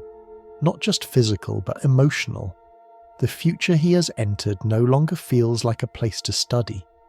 It feels hostile, not because of malice, but because it operates on rules he cannot fully navigate. He reflects on the cost of compassion. Caring creates connection. Connection creates vulnerability. In his own time, these truths are often softened by systems and shared understanding. Here, they stand exposed. The Eloi return to their routines slowly, as if hoping normalcy will reassert itself. The wells remain. The hum beneath the ground resumes. The system, though shaken, has not collapsed. But the illusion of safety has been broken for him. The time traveller feels a growing urgency to leave, The machine, once an abstract anchor, now represents escape. Not from fear, but from the weight of unintended consequences. Staying longer will only deepen his involvement and deepen the cost. As he prepares to move on, the memory of Weena lingers, not as guilt alone, but as lesson. The future is not a distant concept. It is shaped by actions, even small ones, especially small ones. Intervention changes trajectories. Compassion alters systems. Knowledge does not grant immunity from consequence. The time traveller stands at the edge of this realization, understanding now that observing the future is never neutral. To witness is to affect. To care is to risk loss. And as the world settles once more into its uneasy balance, he turns away, carrying with him the quiet, enduring cost of having cared at all. Morning arrives without celebration. The light spreads across the land gently, as it always has, but the time traveller no longer receives it the same way. What once felt calm now feels indifferent. The world has returned to its surface rhythm, yet something essential has shifted within him. He moves quietly through the open spaces, avoiding the Eloi's curious glances. They sense that something is different, though they cannot say what. Their world has been disturbed, briefly and incompletely, like a dream interrupted before Meenan can settle. For them, the past night will soon blur and fade. For him, it remains sharp. His thoughts turn again and again to the time machine. Until now, it has existed in his mind as a distant certainty, a guarantee of return. After everything that has happened, it becomes something else entirely. It is no longer merely a device, it is a boundary, a way to step out of this fragile balance before he alters it further. He searches carefully, retracing his steps, scanning the familiar landmarks with a renewed urgency. The landscape looks unchanged, yet he knows how deceptive that appearance can be. Beneath the calm, systems continue to operate unseen. The Morlocks have returned below, the Eloi have resumed their routines, the division holds. At last he sees it. The time machine stands where it was left, intact but altered. Its surface bears marks of contact, subtle signs that it has been handled, examined, perhaps even tested. The Morlocks, he realizes, must have moved it. Not out of curiosity, but out of function. To them it is another object within the system, another mechanism to be assessed. The relief he feels is immediate and profound. It washes over him like a deep breath taken after long restraint. The machine's presence restores a sense of possibility he feared he had lost. Escape is still available, choice remains, yet the relief is not pure. Standing before the machine, the time traveller feels the weight of exhaustion settle fully. Not the exhaustion of fear or flight, but of involvement. He has seen too much, felt too deeply. The future he once approached with curiosity has answered him with consequence. He places a hand on the machine's frame, grounding himself. This device was built to move through time, not to solve it. It does not correct mistakes or soften loss, it simply allows distance. The decision forms quietly. He will not stay.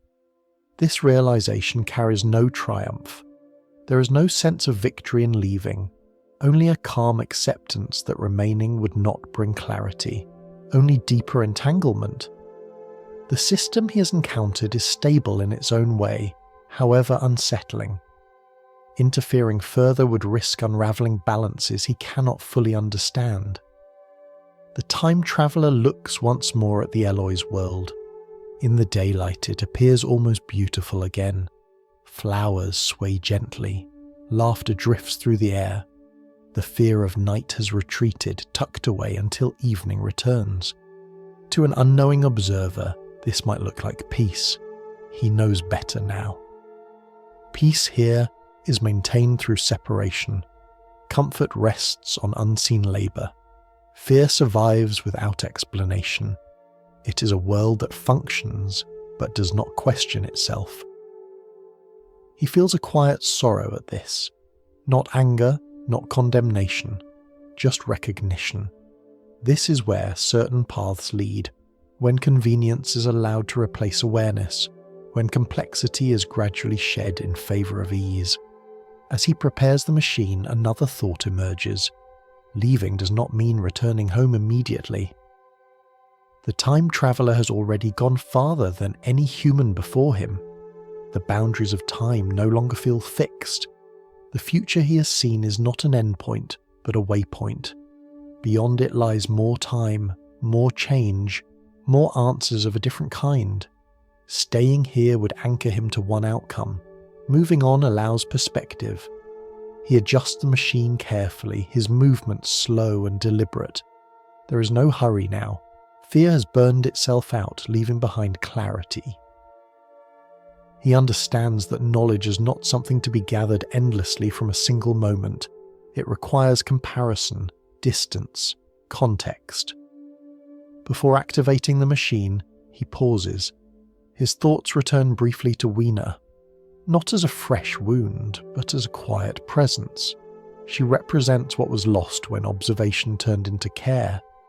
Her absence underscores the cost of crossing from witness to participant. He does not regret caring, but he recognizes now that caring binds one to consequences that time travel cannot erase. With a final glance at the Eloi's world, he settles into the machine. The familiar controls respond beneath his hands. The hum begins again, steady and reassuring. Time waits, patient as ever, ready to be crossed. As the machine starts to move, the landscape begins to shift. The gentle fields blur, structures soften and fade. Day and night flicker past once more, faster this time, as if the world is being gently folded away. The time traveller feels no fear as the future stretches ahead of him. Only curiosity, tempered by experience. He's no longer seeking comfort or resolution. He's seeking understanding on a broader scale. The Eloi's world dissolves into motion, becoming a memory layered within countless others.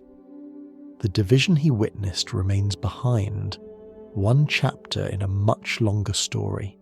He moves forward, not to escape what he has seen, but to place it within a wider frame. Humanity's fate cannot be understood from a single moment, no matter how revealing. It must be viewed across ages, across transformations so slow they resemble stillness. As time accelerates, the world grows quieter. The echoes of fear, fire, and loss recede. In their place comes a vast unfolding silence rich with possibility. The time traveller allows himself to rest into that motion, knowing now that leaving is not abandonment, but perspective. Sometimes to understand where a path leads, one must step far enough away to see its shape. And so he moves on, carried forward by the same force that has shaped every age before him. Time, indifferent and immense, opening once more. The motion of the time machine settles into a familiar rhythm, yet what unfolds outside it feels entirely new. The rapid flicker of days and nights stretches into something broader, slower, as though time itself is thinning out. The landmarks of the Eloi's world dissolve, replaced by long sweeps of change that no longer resemble human history. The time traveller senses that he has crossed a threshold. This is no longer a future shaped by social division or adaptation alone. It is a future shaped by time on a planetary scale. He moves forward by immense spans, not measured in years or centuries, but in lengths so vast they lose their usual meaning. It feels less like travelling through time and more like watching the Earth breathe, slowly and deeply, over ages that dwarf individual lives. At first, traces of humanity linger, Familiar shapes appear and vanish. Structures rise briefly, then soften and fade. The outlines of cities blur into landscapes, then flatten into fields, then disappear entirely. What remains is not ruin, but absence. Humanity does not end in fire or collapse. It simply thins, gradually, until it is no longer present. The earth grows quieter. The time traveller looks out upon a world that feels wider than before. Without human presence to define scale, distances stretch. Hills seem lower, oceans feel broader. The planet appears less crowded, less busy, as though relieved of a constant tension. He realizes that this is what it means to leap beyond humanity. Not to witness a dramatic extinction, but to observe a slow retreat. Humanity steps back from the stage, leaving the planet to continue its long, patient story. This change does not happen abruptly. The time traveller watches ecosystems shift subtly. Forests spread where cities once stood. Coastlines redraw themselves under the steady work of waves. Mountains wear down, not through catastrophe, but through the persistent, gentle pressure of time. He reflects on how small human history is when placed against these movements. What feels permanent in one era becomes fleeting in another. Technologies that once seemed unstoppable fade without resistance. The planet does not mourn them, it simply adapts. The air itself feels different now, thinner, still. The light of the sun shifts in colour, barely perceptible at first, but unmistakable over longer spans. It glows more softly, as though aging along with the world it warms. The time traveller senses that life too is changing its focus. The complexity of human society has vanished, replaced by simpler forms that demand less from their environment. Survival here is quiet, efficient, stripped of ambition. He does not feel fear watching this. There is no violence in the transition, only a gentle letting go. Humanity's absence feels less like a loss and more like a turning of pages. One chapter closes. Another continues, written by forces that do not pause to acknowledge endings. The silence deepens. Without human voices, the world's sounds rearrange themselves. Wind becomes more prominent. Water takes on a steady, unbroken rhythm. The planet's presence feels larger, more self-contained. The time traveller realises that humanity has always been a brief guest, no matter how significant it felt to itself. He allows the machine to carry him even farther, beyond the last faint signs of human influence. The Earth becomes almost unfamiliar now. Continents have shifted. Ice advances and retreats without pattern, recognisable to his mind. Life persists, but it does so on its own terms, unconcerned with memory or meaning. This future is not empty, it is simply unoccupied by human thought.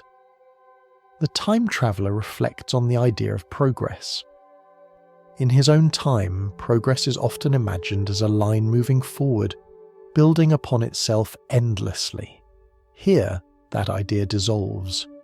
Progress, he sees, is conditional. It belongs to particular moments, particular needs. When those needs vanish, progress loses its direction. The planet does not require advancement, it requires balance. As the machine glides onward, the time traveller feels a growing stillness within himself. The urgency that once drove his curiosity has softened. He is no longer searching for warnings or lessons meant for his own time. He is observing something broader, more impersonal. The Earth does not collapse without humanity. It continues, reshaped but intact. This realization carries a quiet humility. Whatever humanity believes about its centrality, the planet's story is not dependent on it. Time stretches further still. The sun's warmth fades almost imperceptibly.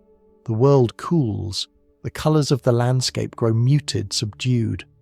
Life adapts again, simplifying, conserving energy, existing with minimal expression.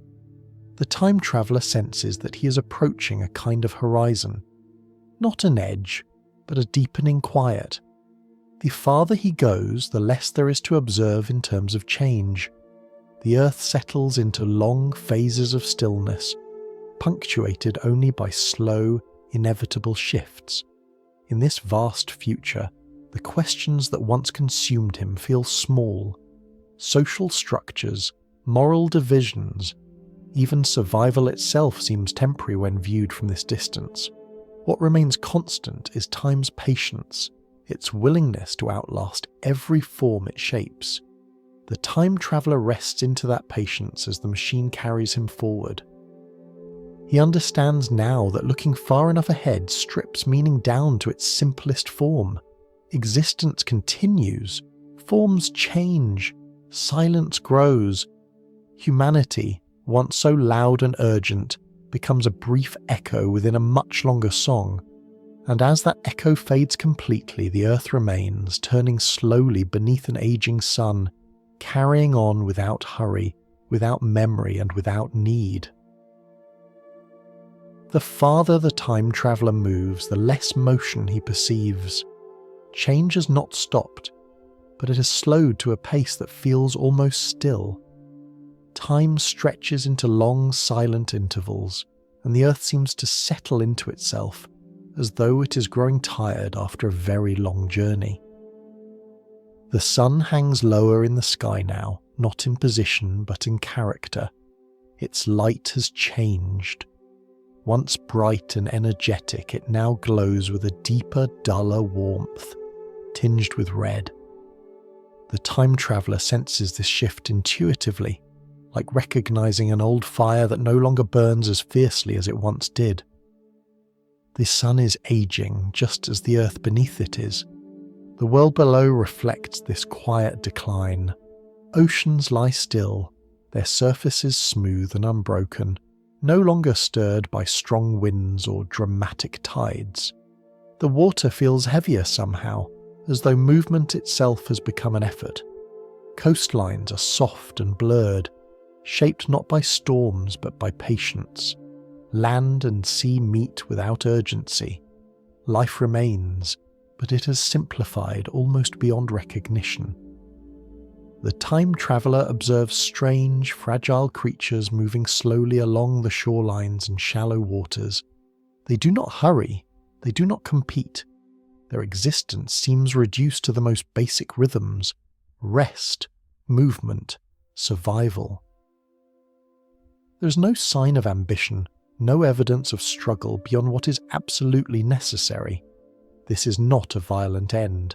There are no explosions, no collapse, no final moment that declares itself as the conclusion. Instead, the world fades gently, like a sound lowering in volume until it is no longer heard. The earth is not destroyed, it is simply winding down. The time traveller feels a profound stillness as he watches this future unfold. The dramatic narratives humans often imagine for the end of the world are absent here. There is no catastrophe to point to, no single event to fear, just a gradual cooling, a slow dimming, a planet easing toward rest. The red sun hangs above the horizon, large and quiet, casting long shadows that barely move. Days and nights blur together, their difference softened by the fading energy that once drove weather and growth. Time here feels almost circular, looping gently rather than pressing forward. He notices how silent the world has become. Without complex life, without constant change, sound has lost its urgency. The wind moves slowly, whispering rather than rushing. The waves lap softly, as if careful not to disturb the stillness. Even his own thoughts seem quieter, slowed by the scale of what he is witnessing. This future offers no lesson framed in urgency. It does not warn or threaten. It simply shows what happens when time is allowed to do its work uninterrupted. Stars age, planets cool, Life adapts, simplifies, and eventually becomes sparse. The time traveller reflects on how different this vision is from the fears of his own era.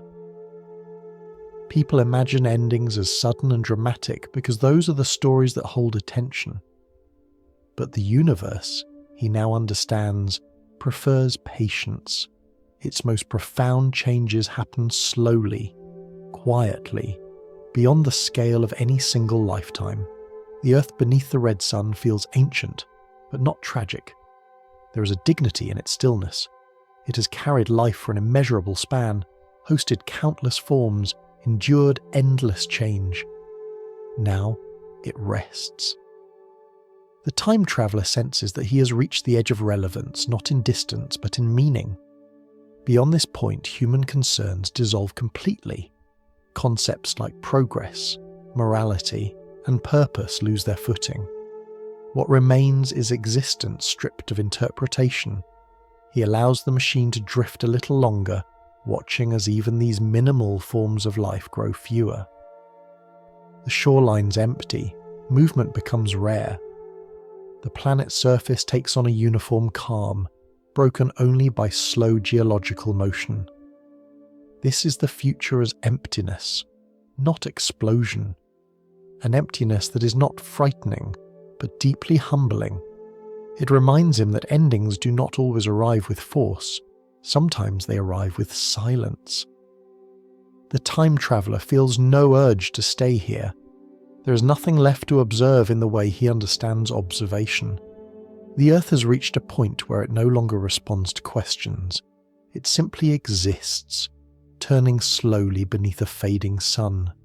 He realizes that this is as far as curiosity can carry him. Beyond this, there are no stories left to tell, only processes continuing without witness.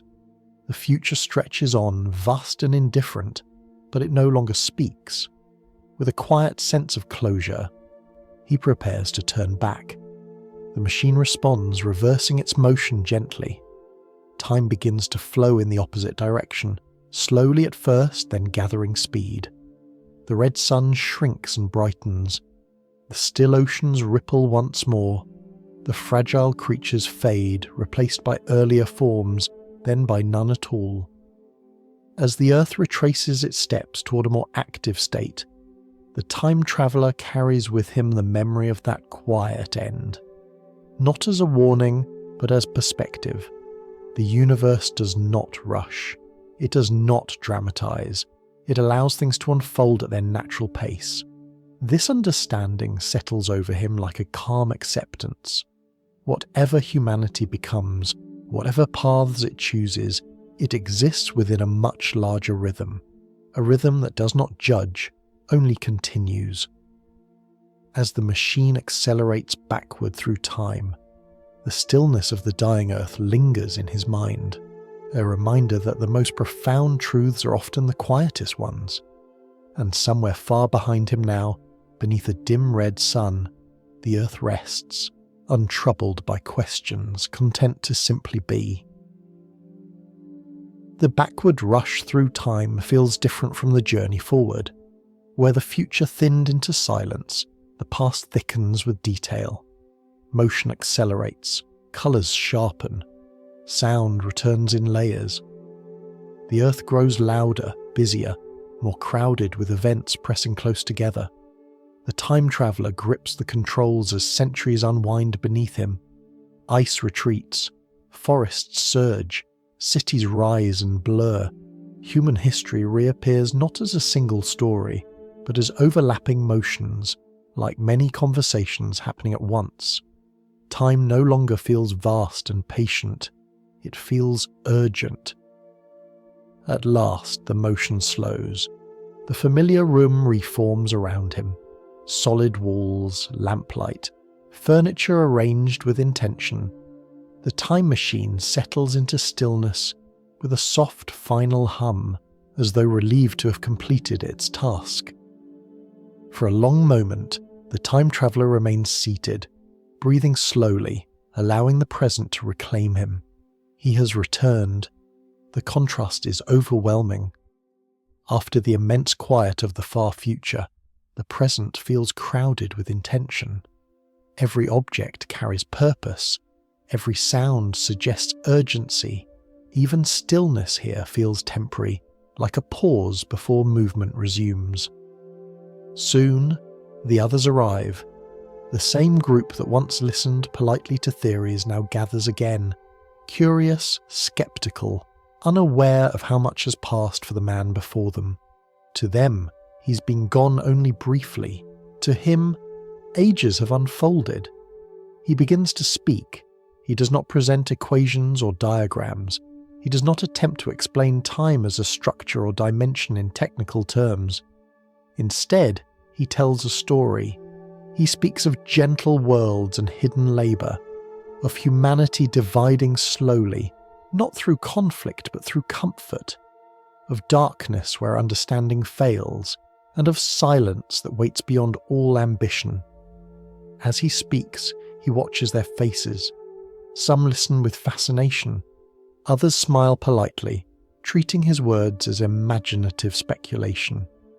A few exchange glances that suggest amusement. The room fills with a quiet resistance of disbelief. Not hostility, but distance. He senses it immediately. The problem is not that his account lacks detail. It is that it lacks familiarity. What he has seen does not fit easily into the frameworks they trust.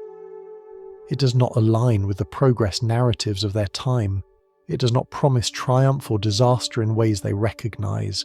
It offers no clear moral lesson that can be applied immediately.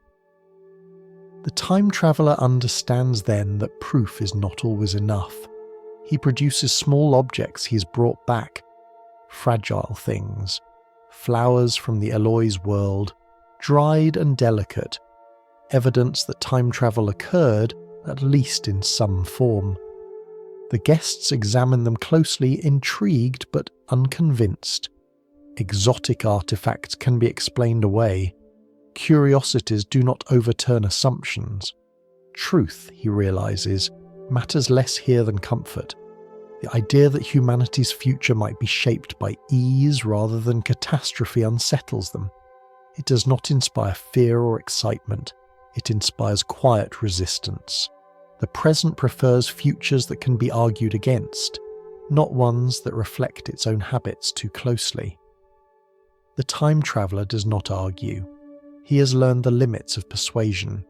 Knowledge gained through experience does not transfer cleanly through words, especially when that knowledge challenges deeply held assumptions about progress and control. As the evening draws on, the gathering disperses. Polite farewells are exchanged. Curiosity fades into routine. The room returns to its ordinary shape. The time traveller is left alone with his thoughts. He feels neither frustration nor triumph, only a calm recognition. The future he has seen does not demand belief. It does not seek validation. It simply exists as one possible outcome among many. The flowers rest on the table, quiet and unremarkable. Their significance lies not in their material, but in what they represent. A reminder that time holds consequences beyond immediate understanding. The time traveller reflects on the nature of testimony. Stories do not convince by force. They persuade slowly, if at all. Sometimes their value lies not in being accepted, but in being carried forward, quietly influencing thought long after the telling ends. He wonders whether any of his listeners will think differently tomorrow, whether any will question the direction of comfort, the cost of forgetting, the balance between ease and awareness. He cannot know. What he does know is that the act of returning has changed him. The present now feels temporary, just another moment suspended between vast stretches of past and future. Its urgency seems smaller, its debates feel narrower. Having seen where time can lead, he finds it difficult to invest fully in arguments that assume permanence. The time traveller stands, moving toward the time machine once more. It waits where he left it, unchanged, patient. Its presence is both reassuring and unsettling. He understands now that possessing such a device does not grant control over time. It merely grants access. Access comes with responsibility. He considers staying, living quietly, allowing the future he has seen to remain a distant possibility. But the thought does not hold. Curiosity stirs again, not as hunger, but as pull. There are still questions left unanswered, not about outcomes, but about process. How many futures branch from the present? How subtle are the choices that shape them? How much can be changed, and how much simply unfolds? The room feels too small for these questions. The time traveller takes one last look at the flowers, then at the empty chairs where his guests once sat. The moment is ordinary. That perhaps is what makes it powerful. The future is always decided in rooms like this, through habits that feel harmless at the time. He turns back to the machine, his expression unreadable. He does not announce his intention. He does not seek permission or understanding. Some journeys cannot be shared fully. They must be taken alone. As he prepares the machine once more, the room remains quiet. The present holds its breath, unaware of what will follow. The controls respond beneath his hands. The hum begins again, low and steady. Time opens, patient as ever, and with that the time traveller steps beyond the present, leaving behind not certainty, but a question that will linger long after the machine is gone. The house grows quiet after the time traveller's departure. Chairs remain where they were left. The faint warmth of lamplight lingers in the corners of the room. To an outside observer, nothing remarkable has happened here. A conversation ended. An evening passed. The world continues as it always has. Yet something subtle has shifted. The narrator remains behind, unsettled in a way he cannot fully explain. He looks again at the small, fragile flowers resting on the table. They appear ordinary now, their petals beginning to curl with age. And yet knowing where they came from changes how they're seen. They're no longer just objects. They're reminders, not proof, reminders. The time traveller does not return that night, or the next. Days pass. Then weeks. The machine remains absent. At first, this absence is treated as a curiosity, later as an inconvenience, eventually as something not spoken about at all. Life has a way of smoothing over unanswered questions, and yet the story lingers. The narrator finds himself thinking back to the words that were spoken, not the details, but the feeling beneath them, the quiet suggestion that the future is not a destination waiting to arrive, but a direction shaped slowly by choices that feel insignificant when they are made. There was no prophecy offered, no warning carved in certainty, only a sequence of observations, stitched together by time, comfort leading to forgetting, forgetting leading to division, division settling into balance, balance carrying hidden costs. What unsettles the narrator most is not the idea of Morlocks or distant suns. It is the gentleness of the changes described. Nothing in the story required violence or catastrophe. Everything unfolded through ease, through gradual adaptation, through the quiet acceptance of systems that worked well enough to avoid scrutiny. The future, as described, did not punish humanity. It simply reflected it. This realization refuses to settle cleanly. It does not demand action. It does not offer solutions. It simply asks to be noticed. The narrator considers the present moment. The world outside the window hums with activity. Lights glow. Machines work unseen. Comfort is abundant. Effort is increasingly hidden. The parallels are difficult to ignore even if they are easy to dismiss. He wonders whether the time traveller intended to warn them at all, or whether the act of sharing was simply an attempt to unburden himself of what he had seen. Some knowledge, once carried, becomes too heavy to hold alone. The absence of clear answers feels deliberate now. The story does not tell its listeners what to do. It does not outline a path to avoid the future it describes. Instead, it leaves space. Space for reflection. Space for discomfort. Space for choice. This may be the most unsettling lesson of all. The future, as the time traveller experienced it, does not arrive as a verdict. It arrives as an accumulation.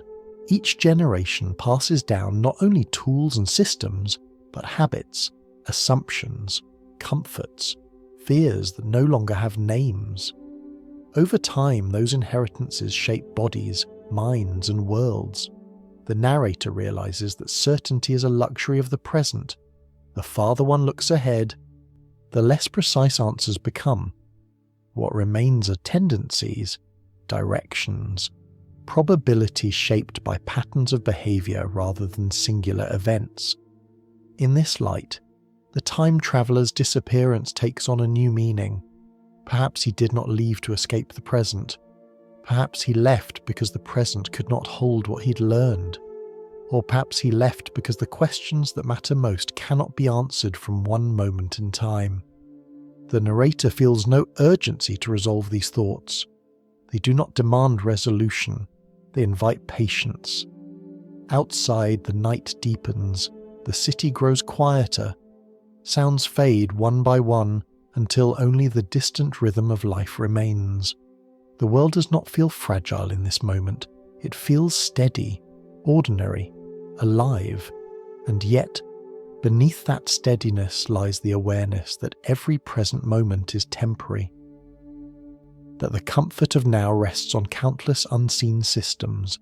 That forgetting how those systems work carries consequences, even if those consequences take centuries to appear. The narrator reaches for the flowers once more, turning them gently between his fingers. They're already fading, their brief life in this time drawing to a close. Soon they will be gone entirely, leaving behind only memory. He sets them back on the table, no longer seeking proof in them. Their purpose has changed. They do not exist to convince, they exist to remind. As the night settles fully, the narrator allows his thoughts to drift. There is no final conclusion to draw, no moral neatly tied at the end of the story, only a sense that the future listens quietly to the present, shaped by what is done and what is ignored. The time traveller may or may not return. His machine may remain lost to time, the story may fade into rumour, then into nothing at all. But the questions it raises will continue to surface in moments of comfort, in moments of ease, in moments when effort is no longer required. And perhaps that is enough. The future does not need to announce itself to teach. Sometimes it teaches simply by existing, by waiting patiently for the present to notice the direction it is already moving. The narrator extinguishes the lamp. Darkness fills the room, gentle and complete. Outside, the world continues its quiet turning, unaware of the countless paths unfolding ahead of it. There is no answer waiting in the dark. Only time, steady, immense, and open. And in that openness, the story finds its rest.